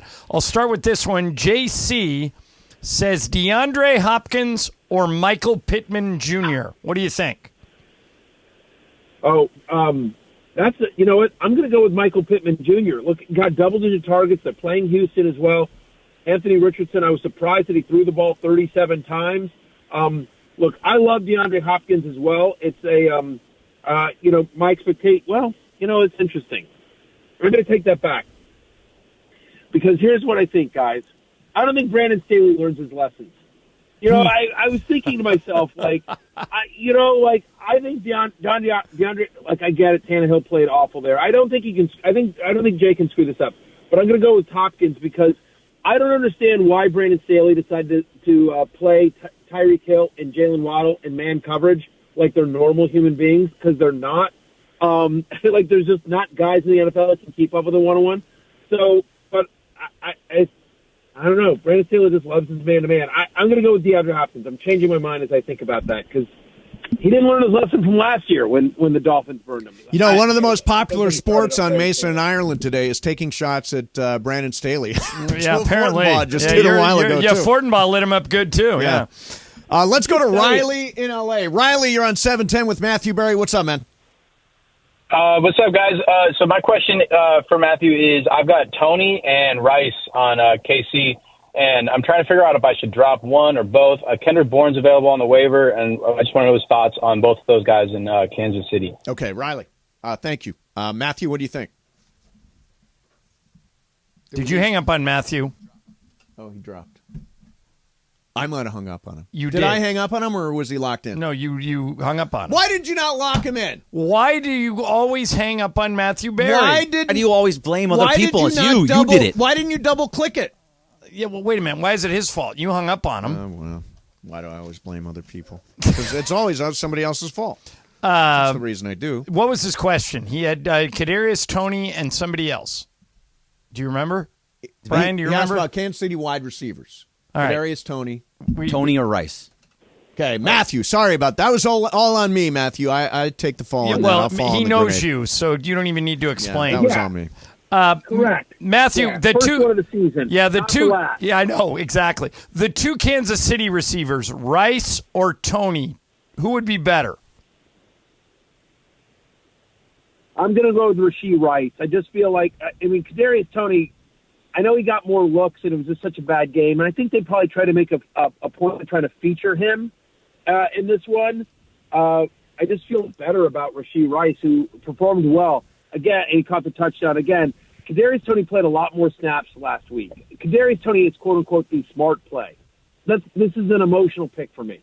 I'm sort of out on Kadarius Toney. Yeah, I don't blame you. Last week. But I will tell you that the numbers would say Kadarius Toney because he played more snaps, more routes. He'll likely get more targets, and they'll look for him.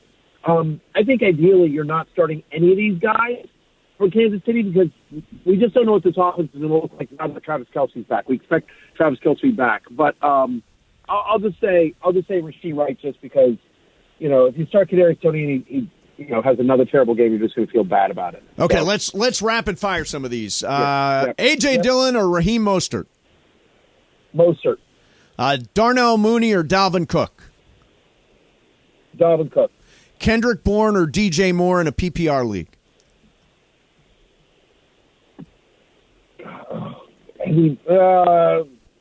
Still DJ Moore. Right. Jalen Hurts or Jared Goff? Jalen Hurts. Don't be silly. DeAndre Swift or Mike Williams? Full PPR flex. I'm going with Big Mike. Here's a guy I feel bad that this guy has this issue. Daniel Jones or Geno Smith? You know what? I'm going to go. Boy, that's a tough one, but I'm actually going to go Daniel Jones. I know it was brutal, but on the road at Arizona, I think they bounced back in a big way. I was excited about the fact that even with everything going wrong, Daniel Jones still had 30 yards rushing. I'm going to say Daniel Jones. Okay, so that's interesting because, as you know, producer Tyler drafted Ireland's fantasy football team, took Geno Smith. I offered to trade Geno Smith for a bag of chips, Matthew, and I couldn't even get a bag of chips from anybody.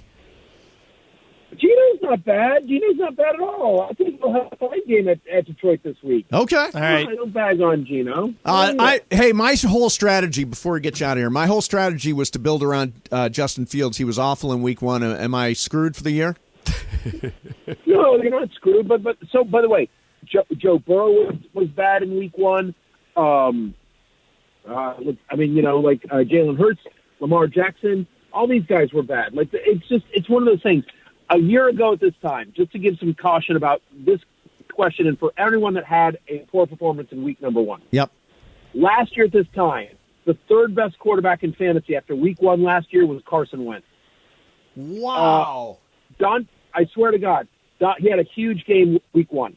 Dontrell Hilliard and James Robinson were both top 10 fantasy running backs after week 1 last year. Again, it's 1 week. Do not panic. Justin Fields was drafted high for a reason. He's going to be just fine, and I think he will start this week on the road at Tampa Bay, a Buccaneers defense that, by the way, gave up the third most passing yards in the NFL last week. There you go. Hey, Matthew, before you get out of here, how can people find you when you're not on NBC? We're watching all your stuff on NBC, but what's the best way to find you? Well, either on social media, where I'm at Matthew Berry TMR on all forms of social media except the Fantasy Life app, where I'm at Matthew Berry, or at fantasylife.com, where we do a free newsletter every single day, and fantasylife.com, 100% free. All sorts of great, amazing tools. Our utilization tool is unbelievable. We just debuted it this week. So check it out. There's, start-sit tools, waiver tools, everything you could possibly need for sports betting and fantasy sports. All right. Awesome, man. Hey, thank you again for doing this. And have fun at the high school game tonight. Say hi to your daughters. I will. Thanks, guys. All right, Matthew. See ya. Thank you, Matthew. All right. There you have Matthew Berry, talented Mr. Roto. And again, producer Tyler's version of your fantasy football team. He would. Daniel Jones, who lost 40-0 over Geno Smith. He literally drafted the worst team in fantasy football history. Yeah. I'm telling you. Yeah. I'm going to ride that thing all the way to the mythical money gold mine. All right, real quick here. We got What's Up Fool coming up for you in a minute. In the meantime, Mason and Ireland hosting a poker tournament at Commerce Casino Saturday, September the 30th. There is a $5,000 cash prize pool. You can buy in. It's absolutely free. You don't have to buy in. Oh, yeah, the buy-in is absolutely free. Go to ESPNLA.com, register today. Again, ESPNLA.com, register today. What's up, fool? Next, Mason and Ireland, 710 ESPN. All right, Barbecues Galore sells Weber grills, and Weber grills are built to last. They have innovative features, top-of-the-line construction, best warranty in its category, world-class customer service. It's the smartest choice when buying a grill, and all Barbecues Galore stores are Weber Alliance dealers, which means they carry everything Weber has to offer. With their low price guarantee, there's no better place than to buy your next Weber than at Barbecues Galore with extended financing available. Barbecues Galore has been serving Los Angeles since 1980.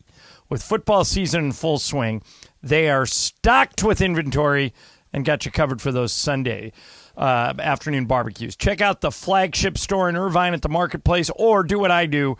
Go to their great website, bbqgalore.com.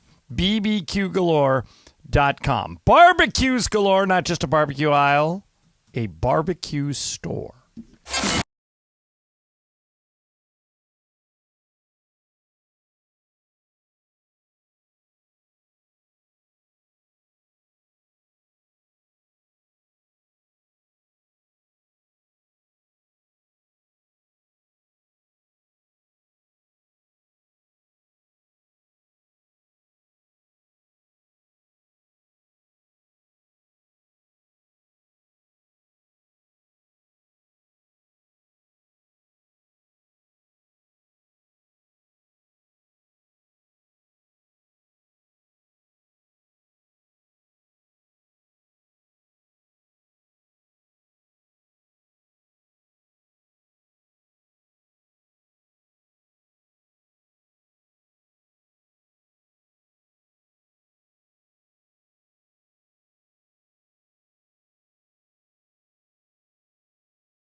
Up Fool is made possible by our friends at Dos Hombres. In fact, we've got a special guest voice. Take it away, guest voice. What's Up, Fool is brought to you by Dos Hombres Mezcal. It's fate. It's friendship. It's mezcal. Dos Hombres.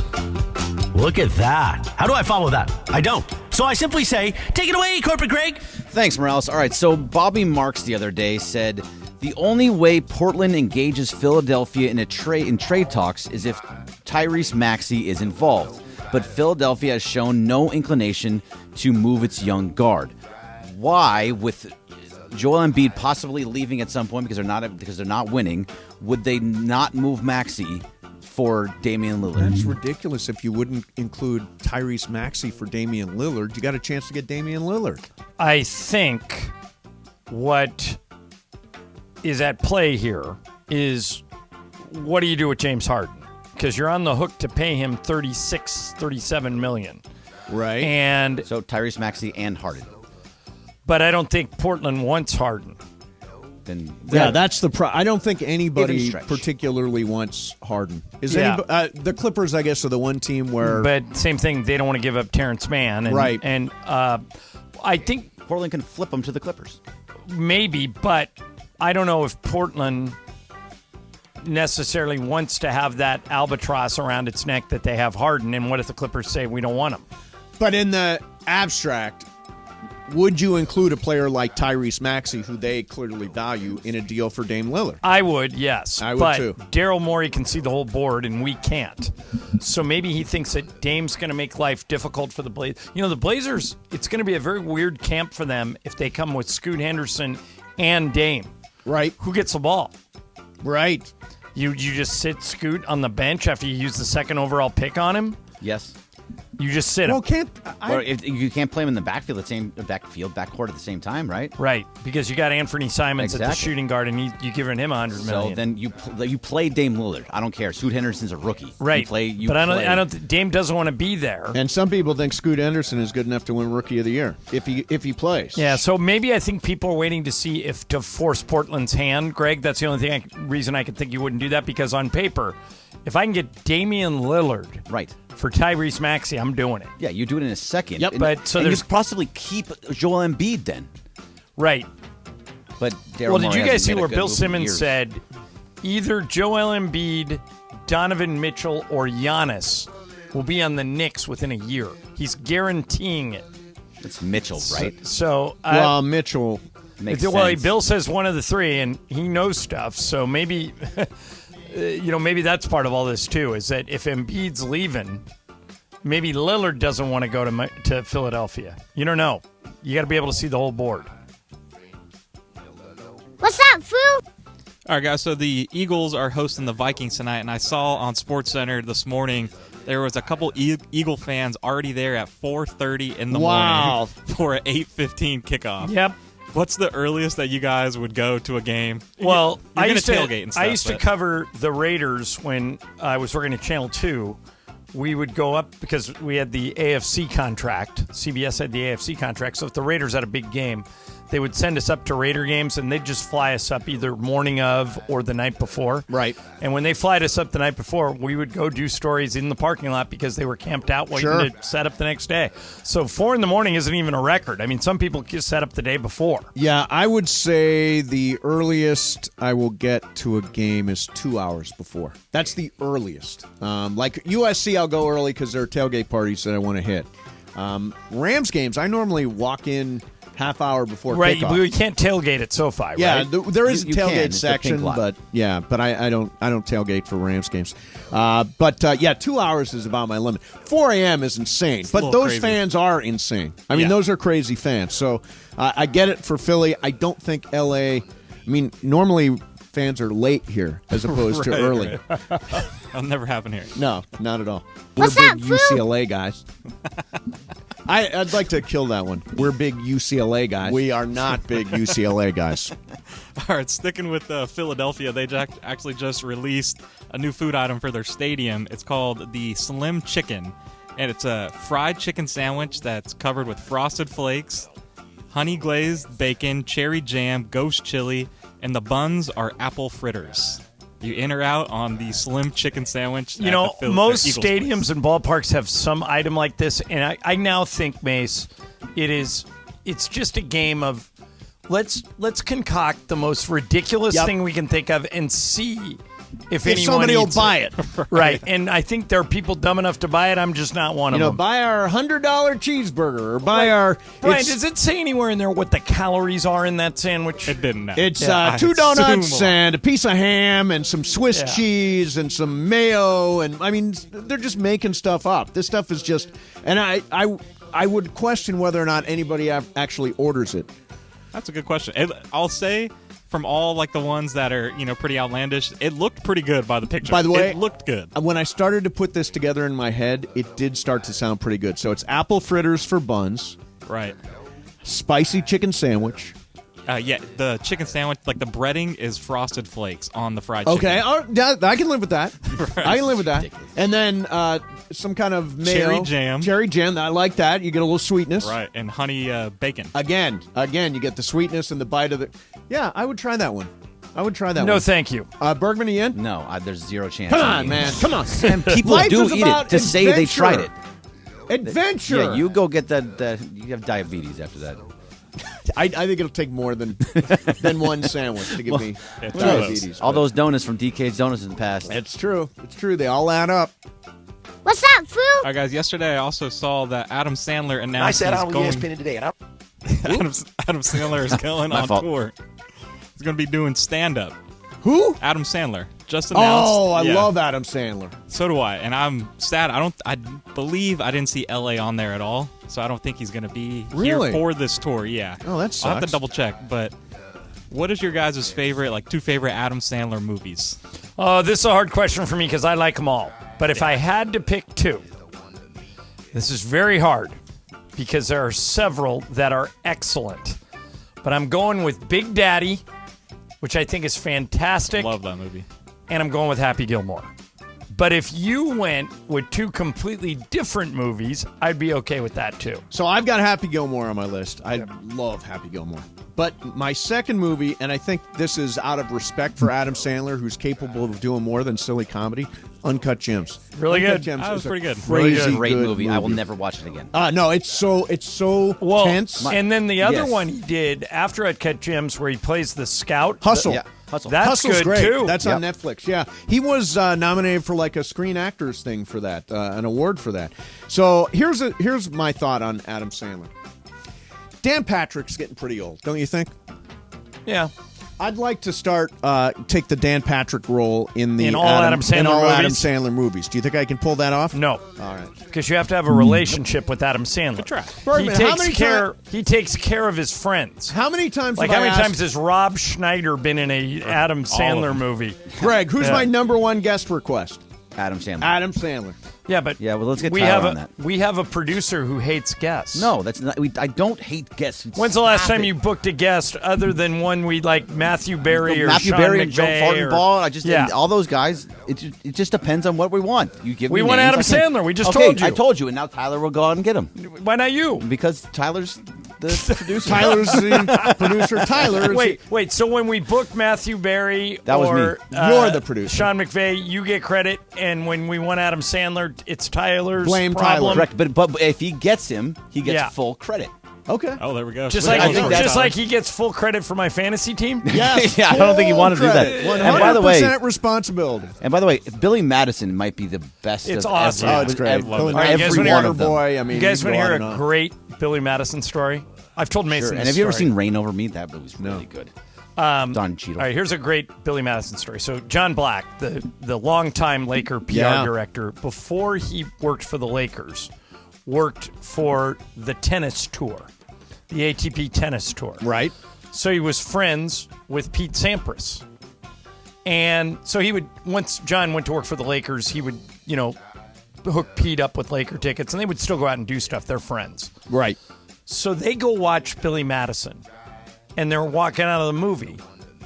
And Sampras says to John Black, man, that girl in that movie is beautiful. Mm-hmm. I cannot get her out of my head. And he goes, well, you want to meet her? And Pete says, you know her? He said, no. but you're Pete Sampras, and I'm the PR director for the Lakers. If I call her agent and tell her you'd like to meet her, I can set something up. Yeah, right. And Pete goes, no way, really? John goes, well, let's try it. Yeah. So John reaches out to Bridget Wilson's agent and says, hey, I'm good friends with Pete Sampras. Right. He's a huge fan of Bridget's, would just like to meet her. Is that something you think she would be amenable to? Like, we set him up for coffee or something. Sure. And the agent said, I don't know, let me ask her. He asked her, she says, sure, I'm a tennis fan. I'd love to meet Pete Sampras. They're married. They have 2 kids now. Right. Oh, wow. Yeah. So it worked. Yeah. Just like, that's when you know you're operating at a different level, when you watch a movie and go, huh, that girl's beautiful. I'd love to meet her. And your friend goes, well, I can make that happen. Yeah, nice. Yeah. Nice. There you go. Bergman, By the it's way- that simple. by the way, Sandler- you go see the Barbie movie and you just say, I want to meet Margot Robbie, and we make it happen. Sandler is playing at the Acrisure Arena, the brand new one in Palm Desert, on October the 2nd, and he's playing the Honda Center in Anaheim on October the 23rd. October the 2nd. That can be done. You got connects out there, right? Yeah. Palm Desert? Wait a minute. Oh, yeah, Come on, I can help totally hook us up. get that done. 21st. Is it? Wait, It's a Monday, though. October 2nd of this year? Yeah, it says October 2nd. At the That's Laker Media Day. Oh, Just letting you know. Forget that. Okay. The one We'll I'm be looking here. at is October 21st. Okay. And then 23rd, he's at the Honda Center. So he is 21st. Okay, Yeah. so 21st and 23rd. Yeah, 21st might be possible. 21st might be possible. And we'll Is get it him any on other day? We'll get John, him or are you on the actually gonna go to show. that? I'd have to look at the Laker schedule. We'll 'Cause get I'm him gonna on the be show in to season promote it. by then. Sure. Yeah. Tyler, get on that. Yeah, there's another one for Tyler. Lazy bastard. Yeah. What's me, up, fool? lazy. They go together. Yeah. All right. Is that it? Yep, that's what I got for you. 57. All right. Very good. Coming up Yeah, next like for we you. care what time it is. I do. I know, you're the only one. Well, because we have to get out by the top of the hour. We don't care about getting out. You Matter of fact, don't I think care. we should blow through the No, top of the hour, go commercial free absolutely for the not. next hour and 3 minutes. We can make commercial free happen, but Yes, we have to, good. We have to Is set that- it up. is that Just the not green now. light? Oh, not today. so, yeah, sure. Probably We'll do it. requires some planning. Yeah, I it would does imagine. require some planning. But We've done it before. I'd do another right, commercial Break. free show. Yeah, All I'm right, sure Break. Tyler will arrange that. All right. No, I will arrange that. Coming up Make next up for your you. mind. Who's arranging this He does show? the guests and the calls. I get the guest. I Wait, get the wait a commercial minute. free. He gets the guests in the calls, and I get the guests. You No. don't even make sense to yourself. Sometimes my words You don't get make the sense. guests Okay. that are easy. He gets the guests No, that are no. hard. I do the things like commercial free. He gets the guests. Okay, got it. It doesn't make any sense. Coming up next, Adam Silver has spoken about the new NBA load management rules. We'll hear from him coming up next. Mason, Ireland, 710 ESPN.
Get up, stand up. Hey, we are partnering with our friends at Stretch Lab for a social media giveaway. Go to our @ESPN Los Angeles Instagram page. Enter now. This is a treat for you. It's the pinned video on our page of me getting stretched out by the Stretch Lab folks. And by the way, I'm very, very flexible. I'm one of the most flexible people around.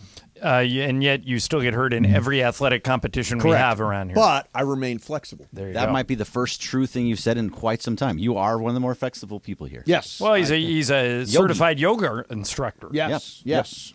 So what did you by the way, is that something you have to recertify, or once you're in forever?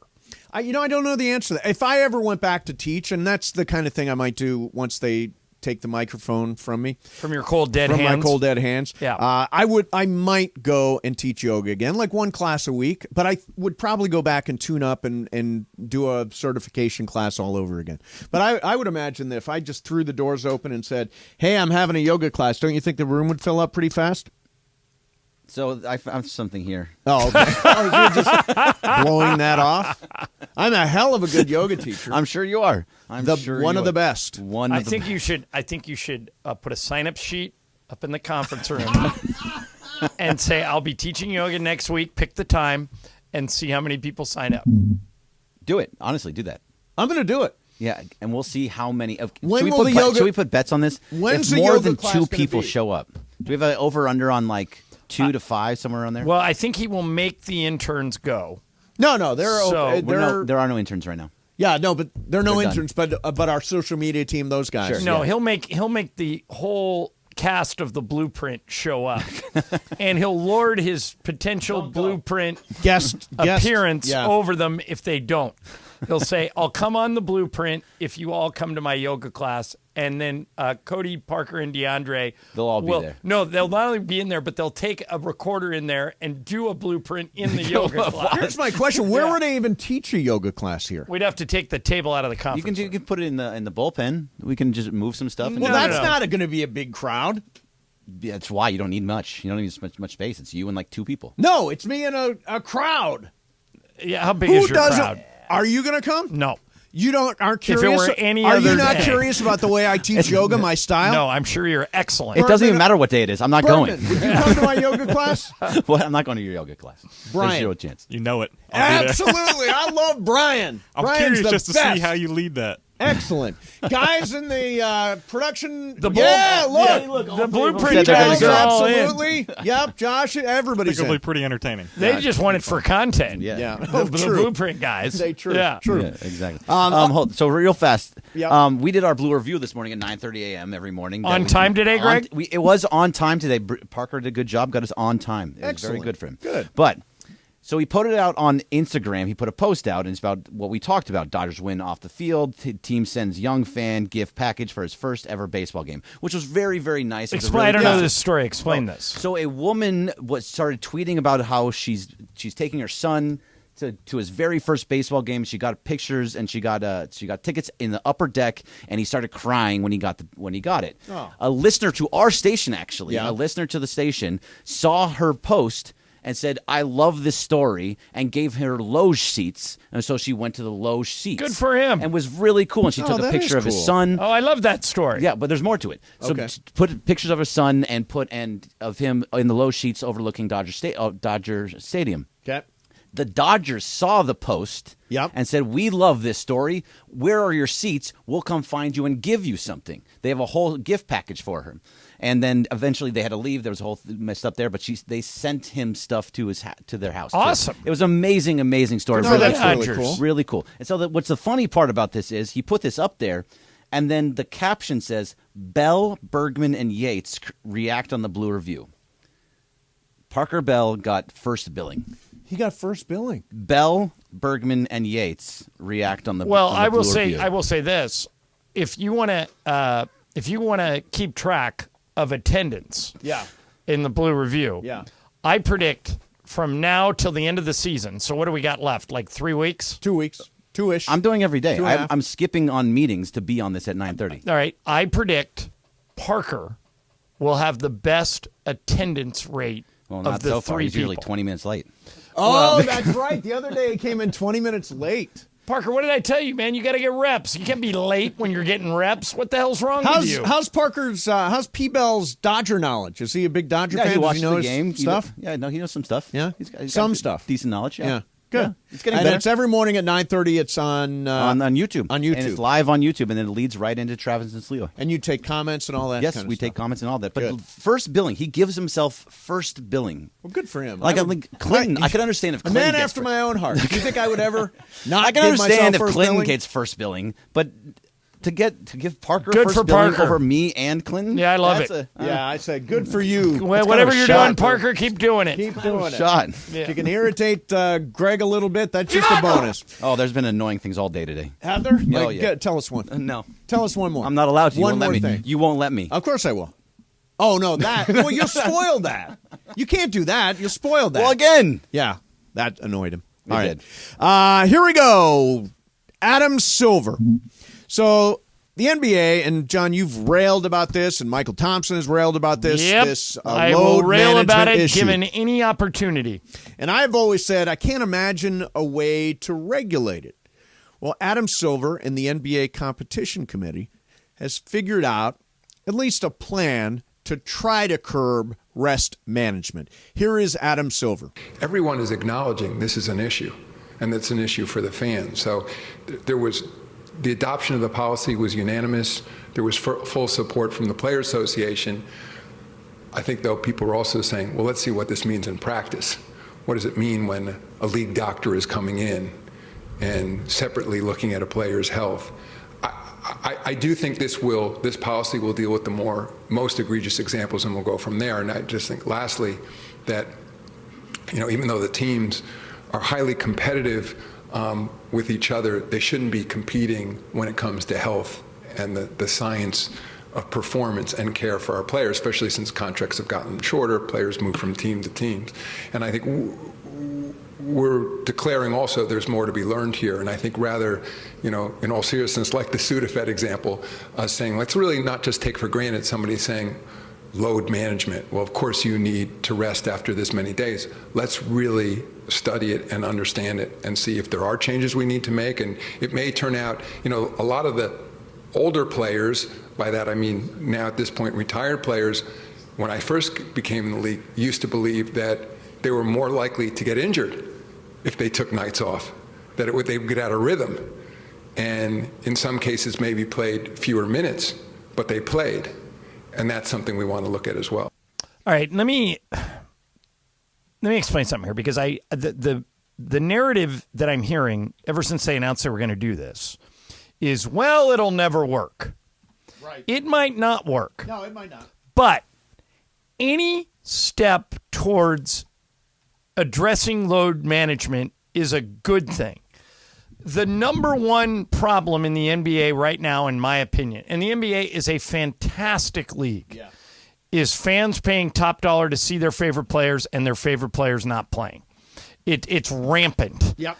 And so anything that addresses this is a good thing. Right. I don't understand why anybody's criticizing this in any way. So what if it might not work? It's better than doing nothing. No, it might not work. It's an interesting theory, an interesting plan. The idea that you can't sit more than one guy. For load management purposes. Now, I personally think what's going to happen is a bunch of phantom injury stuff, like he can't go and he can't go, and it'll be that instead of we're just load managing people. But I do think it's doing something is better than just letting it roll. And I think it may be a situation where we're just shaming players into actually playing, which would be a good thing. Right. If they're right on the fence, well, I'm tired, I'm not really hurt, but I'm thinking about taking this night off, and it's going to cost you $1 million. Right. Maybe they'll say, well, you know what, I'll just play. Right. And that's a good thing. Yeah, People are paying to see you play. All right, so you know what I'm doing after the show today? I know what you're doing at 4:20. You want to get high? Yeah. No, I'm actually not going to today. Instead. What's Up, Fool is brought to you by Dos Hombres Mezcal. It's fate. It's friendship. It's mezcal. Dos Hombres. Dos Hombres is announcing a new partnership with the Rams. So I'm going to go to Okay. this fancy reception tonight, and Brian's there, and Aaron Paul is there. Excellent. And Kevin Demoff is there, and all this stuff. Do you get any Dos Hombres? Of course. Grab me a bottle. Oh, yeah. I'm going to have what did you call it? A mescalita. Yeah. Well, I just grab me a bottle of Dos Hombres. I'm down to one. Yeah. You know, I normally am fully stocked with Dos Hombres, but I'm down to one. You know what I like about the mezcal is that when you use Dos Hombres mezcal, and that's the only mezcal I would ever taste, if you use mezcal for a margarita, it becomes like more savory instead of sweet, which I really, really like. It's a nice change. It's good with the jalapeno. If you use the Dos Hombres mezcal. It's got a little more pop to it. A little more pop, yeah. So I'm looking forward to seeing him tonight, and he's coming on the show tomorrow. Excellent. So we got that going on. Coming up next, what NFL team has got the most loyal, dedicated, and passionate fan base, and where do the Rams, the Raiders, and the Chargers rank? That is next. Mason, Ireland, 710 ESPN. The most.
I'm going to beat you in poker this time. I know you have your whole bet with Ireland. I get it, awesome. but no. It's awesome that you believe that. I'm a good poker player. You know what it is? It's cute. It's adorable that you think you're going to beat me in poker. It's not, I think, I know. I'm going to. I am the best poker player at the station. I have demonstrated that repeatedly. One time you beat Ireland last year. And if you want to lose to me, you can come to our Mason and Ireland Invitational Poker Tournament at Commerce Casino on September the 30th and register in advance. It's absolutely free. Go to ESPNLA.com, and there are up to $5,000 in prizes for that tournament. Is there a bounty on you? There will be a bounty on me, but me? No one will get it, and lucky if Bergman's at your table.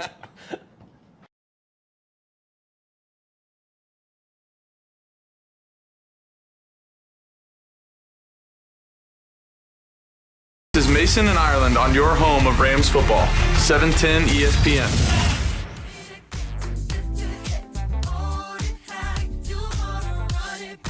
Can we just kill the picture where I'm wearing a vest?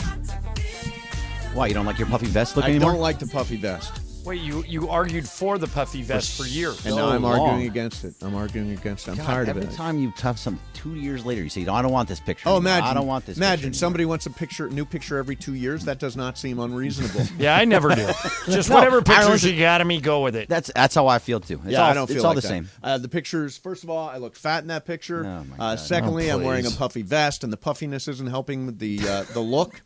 So, yeah, kill those pictures. You loved that puffy vest Yeah, we told you not to wear that puffy There was vest, a and you minute there. insisted on There it. was a You minute look like there Marty McFly, where it and was you didn't care stylish, at all. But, Hello, McFly. There Wow, you go. Nice job finding that. Good job, Brian. So we're doing poker on September the 30th, Bergman. Yes, we are doing poker on 30th. Mason Island are hosting a poker tournament at Commerce Casino. I'm going to win the whole thing. I'm going to. It's all right. See you at the final table, dude. What if all three of us, and actually four, because you're coming, right, Brian? Yeah, All be there. All right, then all I got a four of little us game. at the final table. That'd be great. Oh, that'd be fantastic. Other people would be very angry. All right, but it's on Saturday, September 30th. There will be a $5,000 cash prize pool. Buy-in is absolutely free. Go to ESPNLA.com and register today. There's going to be bounties on each of us as well. So you're going to have a bounty, Mace. You're having a bounty, Ireland, and I You get a bounty, and you get a bounty, and you get a bounty. I have no idea how much each bounty is, though, and I'm probably less. We know there's a total of $5,000 cash prizes. Correct. I don't know how they're divided or anything. They got it all figured out. Yeah, they got it. They're much smarter than people we are. than I have figured this out. So that's September 30th. There's room still. Go to ESPNLA.com and sign up for our poker tournament on September 30th at Commerce Casino. All right, so I have got a list, John, and you can question the source. Okay. A recent study conducted by, and I'm not sure what, Canada Sports Betting researchers in July. They did a Twitter poll, a Twitter survey. All 32 NFL fan bases were assessed in terms of loyalty. Okay. So how they stick with their team no matter what happens. No matter what. Okay, so let's see if we the three of us can get the top 10. All right, Bergman, I figure we're going to see... Seattle's in there. Well, wait, no. I figure we're going to see it this weekend at San Francisco? SoFi. The Niners have got to be in the top 10. You agree? Yep. Or Niners. Number 3. Again, okay. It's Packers. Packers have to be. They own the team. Well, wait a minute, though. Remember, it's... loyalty. They're loyal to their fan base, I would assume. Well, I think that Packer fans? Well, put a pin in that, maybe. Okay. And I think Seattle, too. I think tonight we're going to get a look Philadelphia? I think they're Brian, you're nodding your head. You agree with me? Yeah, I think Philadelphia fans would die for their team. How about are we all in agreement? Yeah, we're guessing Eagles? Yes. Eagles. Number 2. Okay, so what do we have? 2 and... We have 2 You've and got 2 and 3. 2 and 3. So we're on the right page. Now, Raider fans, come on now. No, because they're in Vegas now. So But Raider fans are everywhere. I think Cowboys.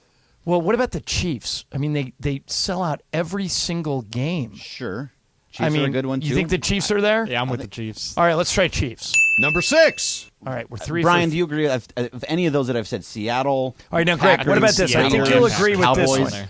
Do you guys know that every time some charity needs money, that the Buffalo Bills Mafia comes to the rescue? They're like, they've pulled Bills Mafia is a big one too. Yeah, are we all in agreement there? Yeah. All right, Buffalo. Number 4. All right, we're good. You're missing number 1, and I question if you'll ever get number 1. All right, well, let's just question if you'll get number 1. We'll just keep going. The Saints? No. I think it's got to be. Think small towns. Think like maybe Green Bay is there, Greg. Green Bay. They own. I think Green Bay. They All right. own the team. Okay. Green Bay. Number 22. Wow. That's okay. That's shocking to me. Okay, that's only one strike though. Okay. Yeah. All right. Loyalty. Stick with them no matter what. Based Good on years and bad. based on the last 4 months Okay. of ESPN coverage, don't the Jets have to be there? Everybody in New York is all Jets all the time. Right. Well, and Giants too. They might both be there, but let's try the Jets. I don't think Giants. You guys want to try I would the say Jets? Giants over Jets. I say Jets over Giants. Yeah, all right, Jets over let's try Giants. Jets. Number 9. All right. How are Cowboy fans not loyal? They're the biggest fan base probably. No, but remember, if you're fair weathery, Like, for example, a lot of people are fair-weather Dallas Cowboy fans. Like, they haven't made the playoffs in a very long time. What gear have you seen more of this year than you have in the last 30 years? And this tells me that they're loyal, and I could be way off Bengals? here. I don't hate that, but I was thinking Lions. I was kind of thinking Lions, too. All right, Kelvin Washington, no matter what, loves the Lions. Yeah, let's go Detroit. Despite how terrible Are we okay with that one? I'm okay with Detroit. Number 10. Wow, okay. We still only have one strike. Yeah. You've gotten 2, 3, 4, 6. It's not the Chargers. 9 and 10. Everyone hates them. It's not the Chargers or the Rams. They sell all their tickets. All right, you guys, I went to a Vikings game once, and I've never seen anything like it. Vikings. They were like... Is that the one where they do... Yeah, Skull. Yeah, Skull. I was blown okay away by their devotion to the team. Can we try that since we only have one strike? With Vikings, but I still think... Do you want to do Bengals or Vikings? We could do both. Let's do Vikings first. Number 7. Okay. All right. We still have one strike. Do you want to do Bengals? Sure. Bengals. Number 1. Whoa. Yeah. Good one. Okay, so no, wait. Now you're on to something. Small towns. Smaller towns, yeah. What we've already... Because think about it. We got, like, you think the Jags are in there? Because there's nothing else to do. God, there is nothing It's in like Jacksonville. Cincinnati. There's nothing else. Number 8. They're usually bad, though. They just got good. So is this loyal, like, as in We're recently? only Stick with them no matter what. No, like, recently? Denver's not there, right? No. What about... You have said the name of number 5. I've said the name of number 5. What Did if I it's say it or did he say Seattle's it? got to be in there. It's been said. Seattle. Have we said Seattle until now, though? We have not said Seattle. Well, Greg said Seattle a couple I said times. Seattle. All right, so that could be it. They're the 12th man. They got that whole thing. They may have the 12th man, but they have the 23rd. Okay. Most There's only loyal two fan strikes. base. There's only two strikes. 2 loyal fan bases. All right, so wait. We talked about, Greg, we talked about both New York teams. Yep. You think Giants? You really think the Giants? Well, Mason said when he lived there, the whole the Giants are the Lakers and the Jets were the Clippers. Really? All right, then it's Giants. Yeah. All right, Giants. Number 8. Oh, we're still live. So we're okay. Wait, we have 2 strikes. 2 so we got strikes to and one one more. left. Which one? What's the one we're You've missing? AFC said, or NFC? You've said it's AFC. You've said it. It's AFC. It can't be the Chargers. No, it's not the Chargers. No chance. No chance. What Everyone other hates them teams right have now. we mentioned? Oh, you think it's Cleveland? No one said. He said that. You've said said that we it. said You've it. already We said it. We have That's the not first said time you've Cleveland. said We have Cleveland. not said Cleveland. So I'm trying to think of it. Small have we said- towns was the right direction. You think Small it's towns. is Yeah, Miami maybe small it's, enough? No, Miami's big city. Tennessee? Have we said Tennessee? I wonder. No, we didn't say it. We said Jacksonville though. New That's England? small town. We never said New England. We didn't say New England. So the name has been mentioned twice. Twice. It's Jacksonville. All right, let's try. We got it. Oh, wow. I thought we were going down for sure in that no, one. it's Jacksonville. It's Jacksonville. Yeah. Oh, So, I'm proud of us. The Nice Bengals, job, nice the job. Bengals one makes sense to me because they've had so many down years, and they've just recently caught fire, and fans have stuck with them no matter what. By the way, the Rams are number 13. Okay. The Chargers, number 14, and the Raiders, kind of vagabonds around the country, number 19. Tweet from Beto and Whittier. Hey, Beto. I'd love to take a yoga class with Venice Mace if it were any other day. Oh, come on. I am definitely putting a sign-up sheet up in the kitchen. Go put it. Go do I it. think you should go do it right When now. are you going to do it? When am I going to do Yeah, it? when are you gonna do it? When am I going to teach the class, Yes. or when am I going to put up when the are you gonna sign-up teach sheet? the class? Where are you going to teach a class? Like, where can we execute this? We can all work. We can do it in this studio because we only need like space for 2 people. No, we'll do it through the lobby and through the all the way through. hallway and all that. And You there'll could be yoga- on the air just telling people what to do. Yeah. Left leg up behind you, step all the way through. Warrior 1. Savasana. Yeah. Shiva. Oh, Shavasana. Yeah. Sorry.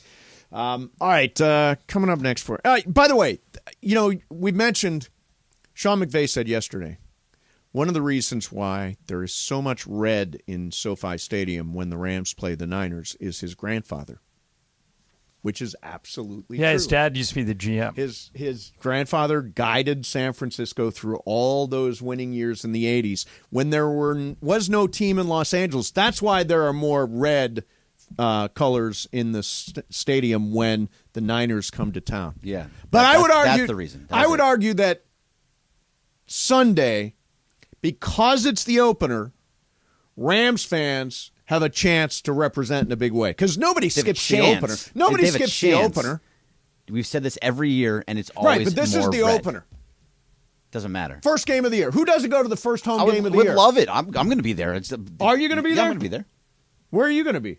Yeah, you're going to be in the broadcast booth. Yeah, right. Exactly. Brian, are you going? You've never been to SoFi. I've never been there now. That's overrated. We're going to make sure Brian goes to SoFi. You should get him Charger tickets. I can get Charger tickets. Oh, I can too. StubHub. They're cheap. $25. See, you're ripping the Chargers again. Well, let's face it. If both Joe Fortenbaugh and Matthew Berry Beat you ripped to it? Brandon Staley today. And by the way, Brian, you're right on the same train, right? Yeah. You're not a Brandon Staley guy. Not a lot of Clipper. Not a lot of people are. By the way, not a lot of Charger fans. By the way, Staley if you fans. go to the gas station, you can get 2-for-1 Charger tickets. They're no way. Ayo. They do that for the Clippers too. They did. They did. If you bring a proof of purchase from your cereal box, 2 Charger tickets. Exactly. So, I think Sunday will be a better showing, and I'll be the one guy that stands out there and says, "I'm calling for the upset." Rams straight up over the Niners on Sunday. Save that clip right there. Save that. And by the way, and I bet you it'll wind up in promos and it will be celebrated. The one guy who could see the future, the one guy who saw it coming, the shock of the world called by Mason. 3:27, Brian, on Thursday. Thursday, 3:27 and 23 seconds. Make sure you save that clip right there. Hey, we'll circle back for Monday. Thank you. Is my mom making It'll a be mistake great one way or the other. doing her survivor pick on the Eagles tonight? I don't know. That's not a terrible pick. Minnesota's not awful. Yeah, it's at Philly. They're not great. Cousins throws for a lot of yards. Isn't it great that there's football? I'm just generally speaking, I'm so excited that there's football on Yeah, and tonight. we used to debate is it bad that the NFL is now playing on Monday, Thursday, sometimes Saturday, always on Sunday? If there's a football game on, no matter what night it is, I'm watching it. It doesn't bother me that they keep taking over these. There's going to be a Good Friday game this year, or Black Friday game, I guess I should say. If you think it was 7 days a week, would it oversaturate it? No, it's a good question. I don't think so. I would I'd watch a it game every night. I would too. What did you wanted to tease? I mean, that? Greg, we matter. we have baseball every night. Yeah, but it's regional. You're watching the Dodgers every night, right? But I mean, we're watching whatever team's on. Tonight I'm going to watch the Vikings and the Eagles. Yeah, right. I mean, exactly. Yeah. I think you could run 7 days a week and people would watch it, and it'd do bang up ratings like crazy. I think Mason might be right. By the way, Juan has weighed in. He's got his survivor pick. It is the Tampa Bay Buccaneers. Oh, there we go. I see. Now I want to know what are you theory? People seeing? No, He's following. By the way, Brian, that's not a good thing. He is that Juan's way of picking He games did good is last very year, though, wild. He throwing darts. He could see I think he's literally asking the dog which dog bone Veronica went to get What first. was it last year? It was a random number generator. And he did better than you, though, right? 1 through 32, a number would come up every week, and he'd say, "That's the number." And he outlasted me in the pool.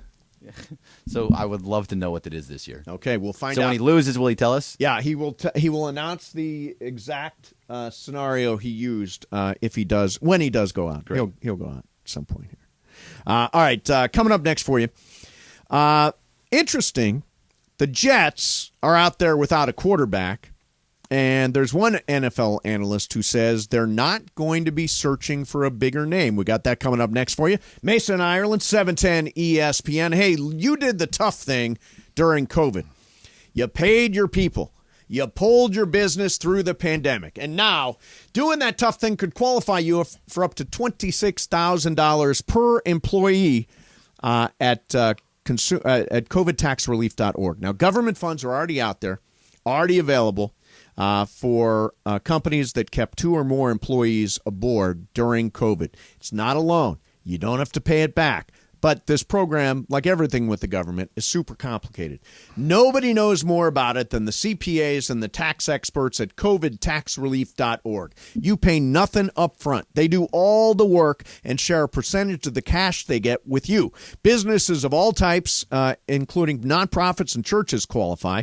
It includes people who took PPP loans, even if you had an increase in sales. You did the tough thing for your employees during COVID. Let covidtaxrelief.org help you get up to $26,000 per employee. Visit covidtaxrelief.org. That's covidtaxrelief.org, covidtaxrelief.org. Mason, Ireland, 710 ESPN.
ESPN.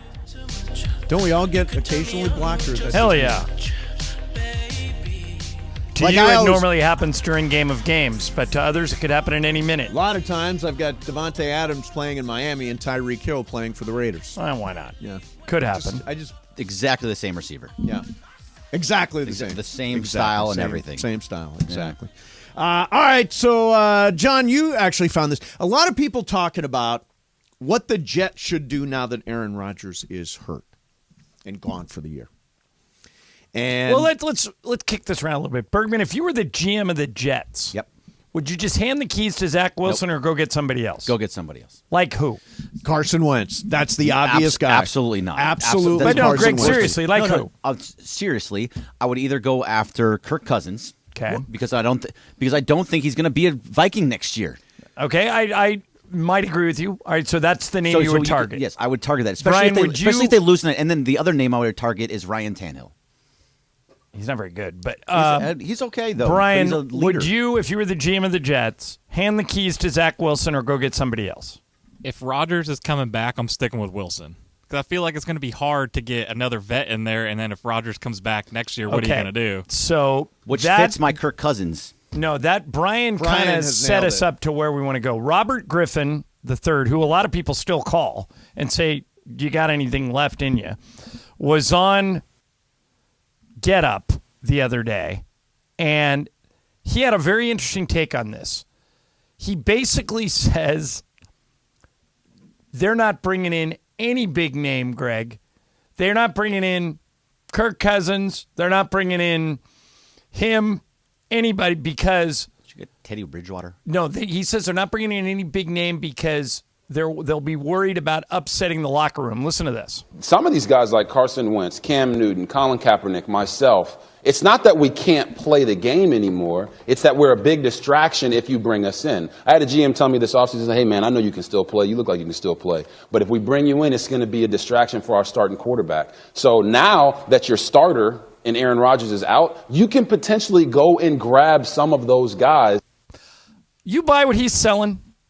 See, because I always He said you can. He said you can go get those guys. Right, but he said you won't because it'd be a distraction. No. Listen to it again. At the end of it, he says, now that your starting quarterback is out, you can get those guys. Listen to it again. Right. No, I saw the whole interview. And what he said after that is what he doubled down on what he said at the beginning of this clip, which is I only heard that. They won't do. We'll play it again. They won't. Some of these guys like Carson Wentz, Cam Newton, Colin Kaepernick, myself, it's not that we can't play the game anymore. It's that we're a big distraction if you bring us in. I had a GM tell me this offseason, hey, man, I know you can still play. You look like you can still play. But if we bring you in, it's going to be a distraction for our starting quarterback. So now that your starter and Aaron Rodgers is out, you can potentially go and grab some of those guys. Okay, I see what you're saying. Yeah. Yeah, but I'm not sure.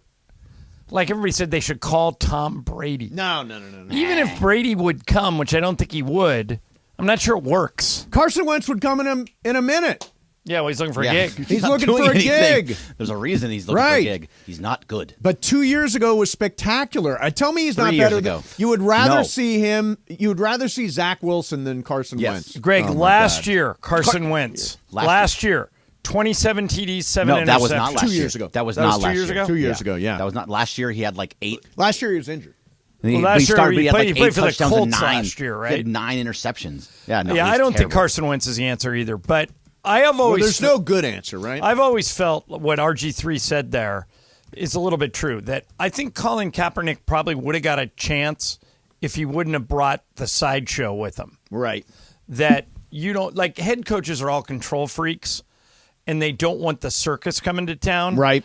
If you bring in Kaepernick and everybody wants to talk to him after practice and they don't want to talk to anybody else, I think coaches get turned off by that, don't you? Yeah, I do. I definitely do. I definitely do.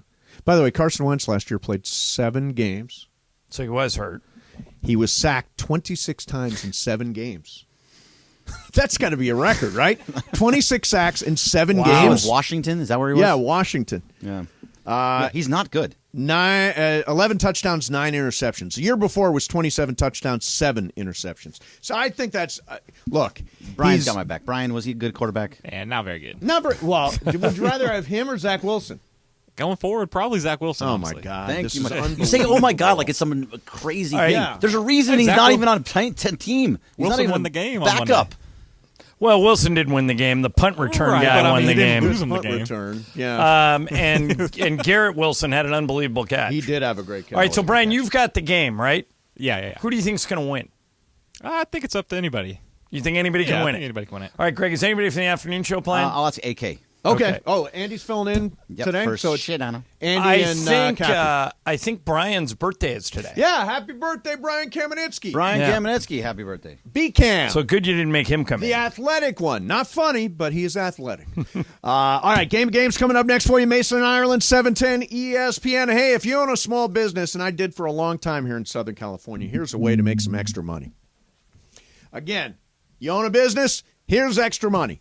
It's called Amazon Hub Delivery. So here's how it works. Every day Amazon will deliver packages to your business.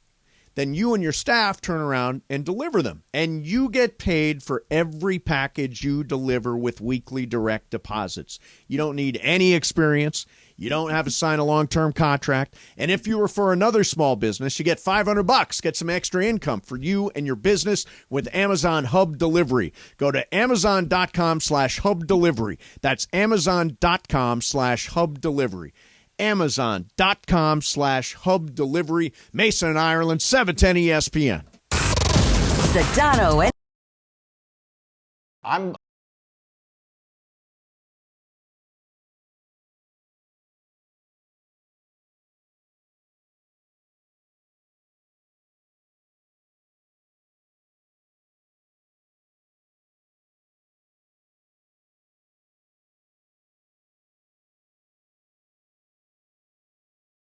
I'm going to beat you in poker this time. I know you have your whole bet with Ireland. I get it, awesome. but no. It's awesome that you believe that. I'm a good poker player. You know what it is? It's cute. It's adorable that you think you're going to beat me in poker. It's not, I think, I know. Yeah, I'm going to. I It's gonna am happen. the best poker player at the station. I have demonstrated that repeatedly. One time you beat Ireland last year. And if you want to lose to me, you can come to our Mason and Ireland Invitational Poker Tournament at Commerce Casino on September the 30th and register in advance. It's absolutely free. Go to ESPNLA.com, and there are up to $5,000 in prizes for that tournament. Is there a bounty on you? There will be a bounty on me, And but me? no one will get it, and lucky if Bergman's at your table.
For Game of Games on the #1 sports radio show in LA, Mason and Ireland. Game of Games. Game of Games presented by CallJacob.com. Call Jacob. Everyone loves a fighter, but in this town, winning matters, especially after an accident. So remember, anyone can fight, but CallJacob.com is here for you when you need a big win. After an accident, go to CallJacob.com or call 844-24-JACOB. That's 844-24-JACOB. We got the jingle. Call Jacob.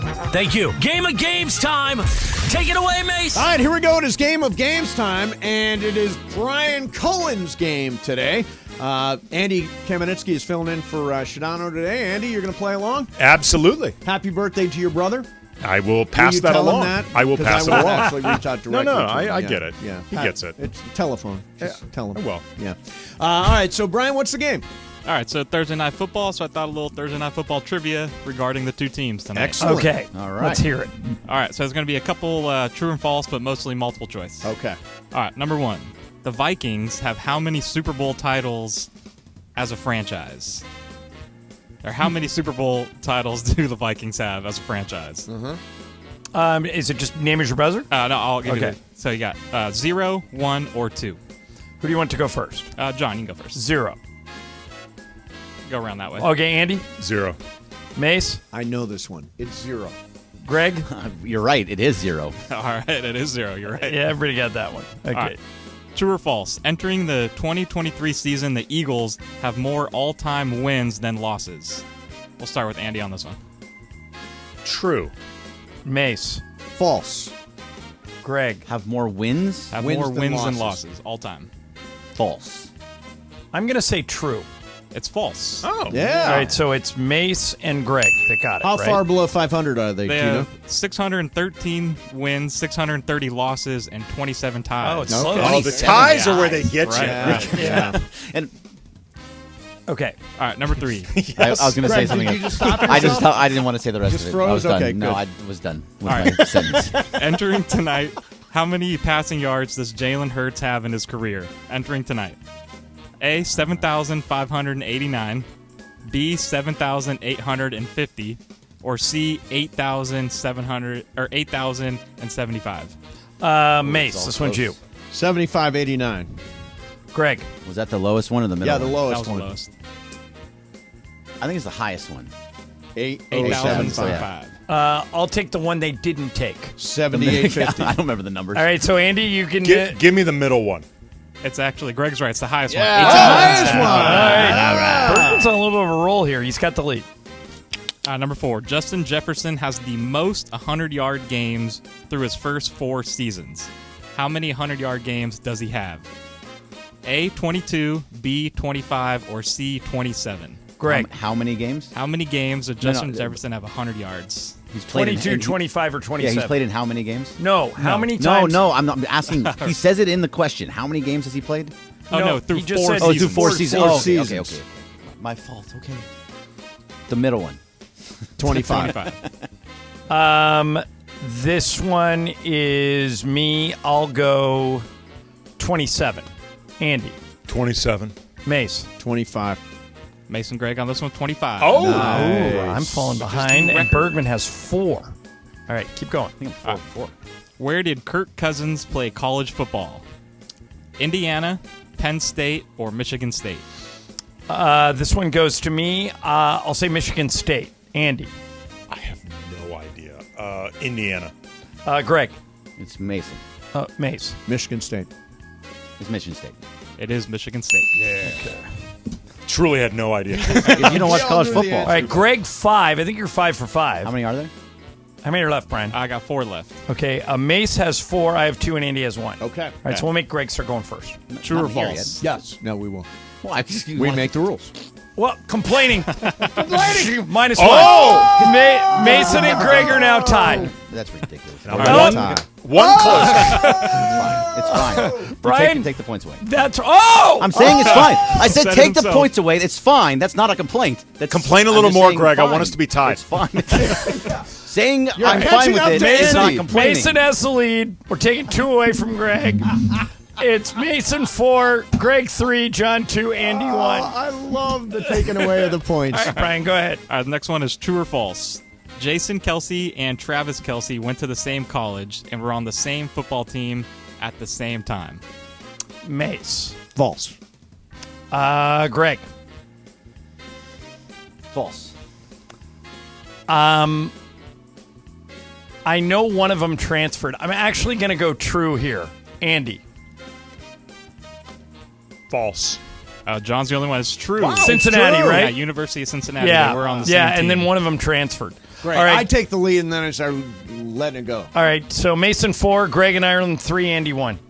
All right, Adrian Peterson played in the NFL for 15 seasons. How many times was he selected to an all-pro team? Not a Pro Bowl team, to the all-pro team. All-pro team. Okay. 4, 5, or 6? Mace. I'm going to say 5. Greg. 6. I'm going with Greg. I'm going 6. Andy. He was really good. 6. All of you wrong. It's only 4 times. Oh. Wow. Okay, how many are left? 2 more. 2 more. Andy's out. Yeah, way Okay. out. I have to catch. Well, no, I'm only 1 behind. Here we go. All right, Terrell Owens played for the Eagles for 2 seasons. How many touchdowns did T.O. have as a time as an Eagle? As an Eagle. Okay. 16, 20, or 24? Mace. 16. He had a bunch. I'm going to go 20. Greg. Let's go 24. It is 20. Boom. All right. Mason and I tied. Bergman won back, so Bergman gets to go last. All right, I so have I to got- go first. Got 1 more and then a tiebreaker. Okay.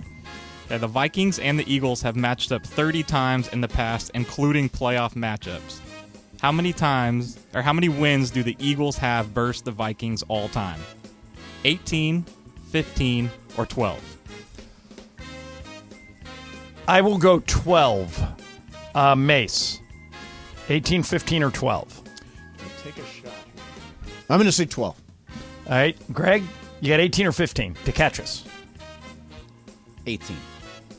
15. Nobody got it. All right. Got it. So Greg's out, and it's amazing. This game is so stupid because this is ridiculous that you take points away from me for that. Both of those points that you take away from me was nonsense, and neither one of them should be taken away.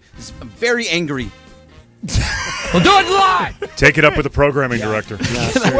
Yeah, everyone heard you. Yeah, We're not making it up. No, to the you second complain. point. It was the second point that you took away. That You should not have said gotten take away the boy. points. I don't care. That's not complaining. I'm saying I don't care. All right, Brian. That wasn't complaining. I should be in this one. Okay, I'm going to write something down. All right, here we go. All right, you guys ready for the tiebreaker? You lost I'm a just point kidding, for tomorrow. Yeah, that's not a rule. That's not a rule. It's my game Plus, anyway. it's his game tomorrow. So take away all the points. Take away all my points. Minus 100. Here's the tiebreaker. Minus 3 million. How many head coaches have the Eagles and the Vikings have had combined in their franchises? Okay. So how many head coaches have the Eagles and Vikings had combined in their franchise? All right, the Eagles have had a ton. The Vikings had Bud Grant forever. In their franchise history. Is it closest without going over?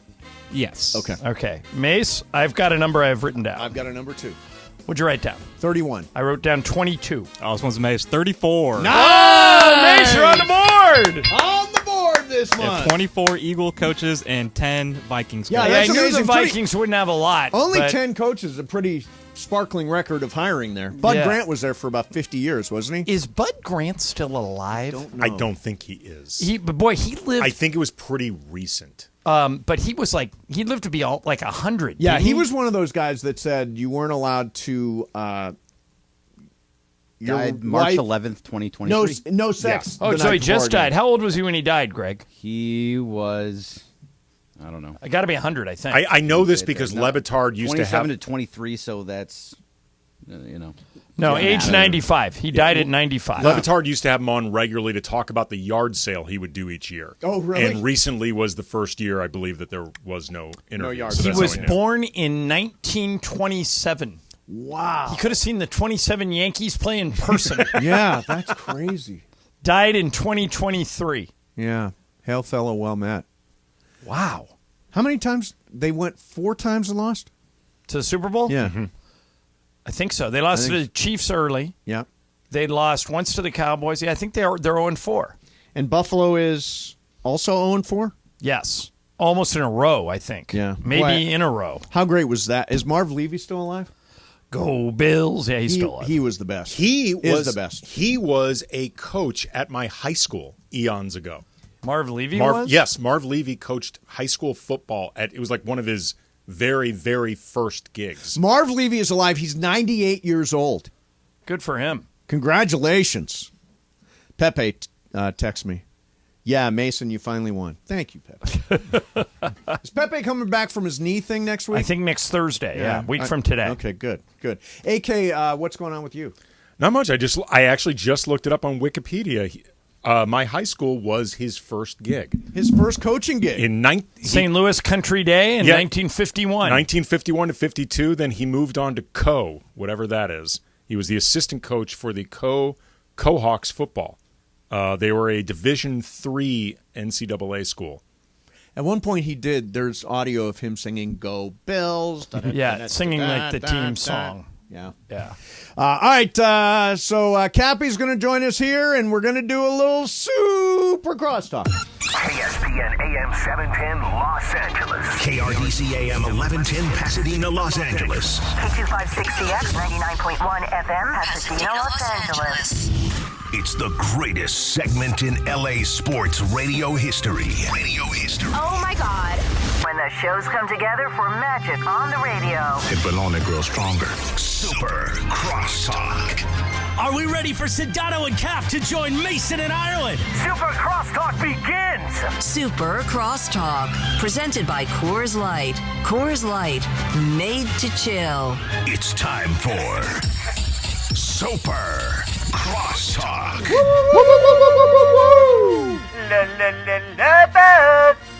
There he is. Cappy's here.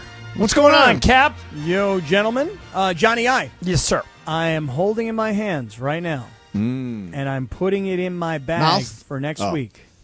Sleeping drugs? I wouldn't call them drugs. I'd call them natural medicines. Yeah. Go smoke that Beautiful. joint. Medicine from the earth. From the earth, exactly Yeah. right. Mushrooms, Johnny I. All Yeah, right. the mushroom I'm thing willing to- kind of sketchy to me. Oh, is it? Yeah, Really? I think so. I'll try anything once. Oh, Going Cappy, from here? you're on the YouTube today, Cappy? Yeah, I'm going from here right into my work bag, Johnny I, so that it's with me next week when I come up. All right, cool. I shall be here. Yes. All right. I shall be too because I am on my show streak. Yeah, where are we at? Yeah, we you're are doing at well. 19. I love that you are being referred to on the Reddit page as Mace C. Green. Yeah, that came up That is yesterday on the phone. fantastic. Macy Green is a great nickname for this run. Should Yeah. AC Green, do you guys think AC Green should be in the Hall of Fame simply based on the streak, 1,192 consecutive games? I don't think anyone else is even close. No, no one else has even done 1,000. I have think they? that's something that should be noted in the Hall of Fame. I think he should be recognized for it. I don't think that merits induction, though. Hall of Fame and Basketball Hall of Fame's pretty easy to get It into. is kind of It's easy. I not- don't think it's that easy. Well, Bill Lambier's in it. It's not.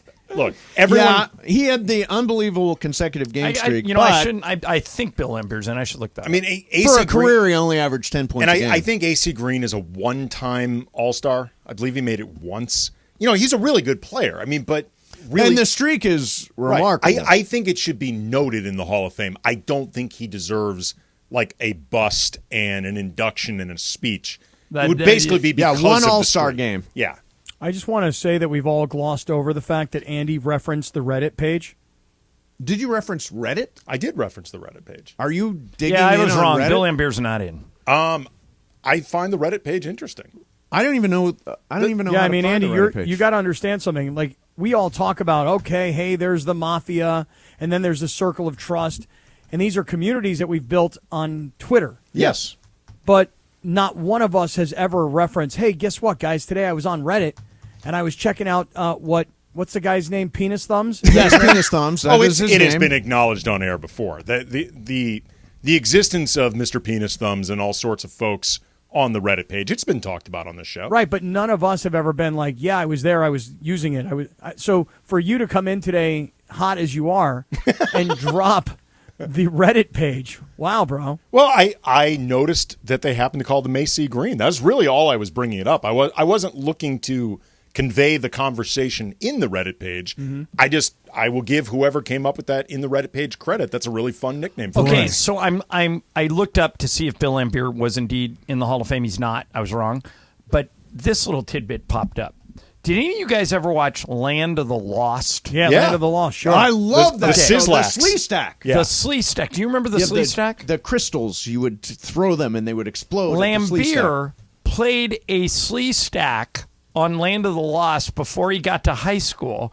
He was a Palos Verdes, or when he was in high school, he was a Palos Verdes high school student, and Land of the Lost show solicited the basketball team for tall people to play Slee Stacks. No so he way. was in there. Well, Slee Stacks were bad guys, so it was appropriate to have Bill Lambier play one. Yeah, the Reddit. I just went to the Reddit page. Boy, there's stuff on there. Oh, Really? it's a wild ride. It's just something else. Ireland, you're speculated about a lot. Yeah, What are they saying about I Johnny will I? never go there. I've never been, so this is news to me. Mace, when was the last time you were on the Reddit page? I don't know that I've ever been on this page. Okay, so again, We don't run this page. It's not our page. Oh, I understand. no. Nobody I think, from the I think station. Morales runs it just to create chaos. Morales loves it. Morales loves the Reddit page.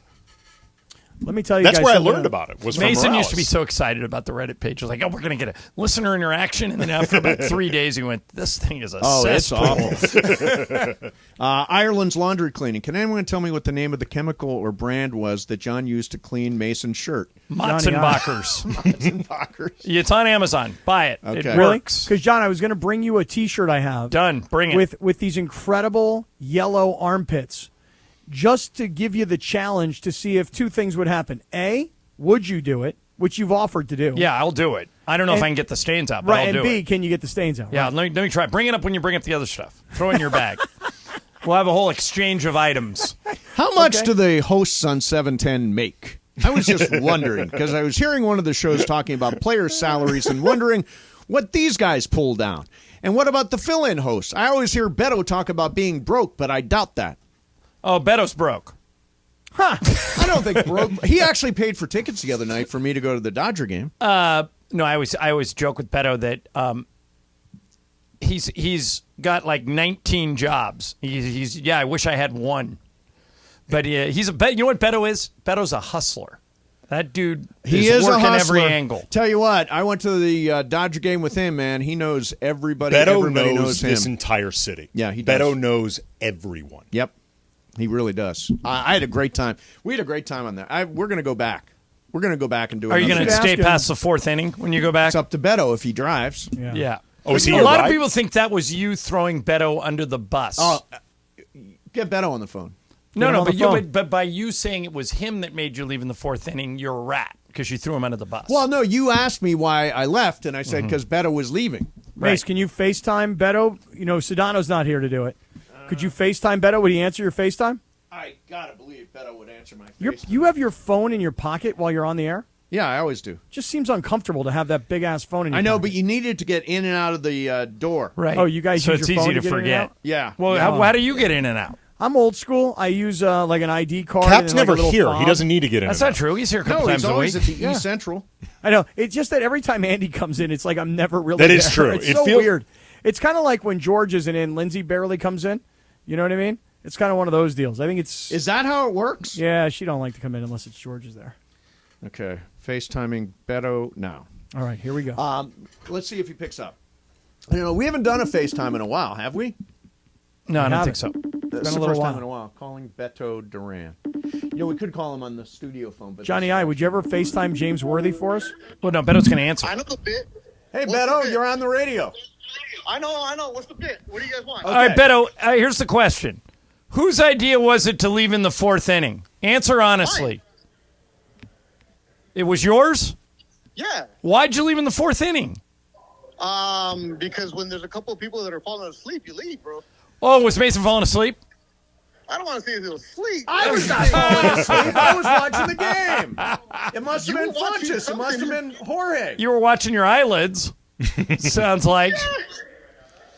So Mason was having a good time. When you're like not moving, you're having a good time. Yeah. All right. Are you so- suggesting, though, that like Mason was like Weekend at Bernie's kind of Mason? Firstly, all the Mexicans in left field were like, "Damn, Beto, who's that guy you brought?" What'd you tell him? Who's the sleepy old man you brought? Who's the guy that's asleep? That's what they wanted to know? Well, I mean, you got to be careful when you're left field and you bring un Esteban there. You don't want to be, it looks a little suspect. I had a lot of help. Beto, you... Laura thinks it was Funchess who fell asleep. What? Laura says it was Funchess that fell asleep. No.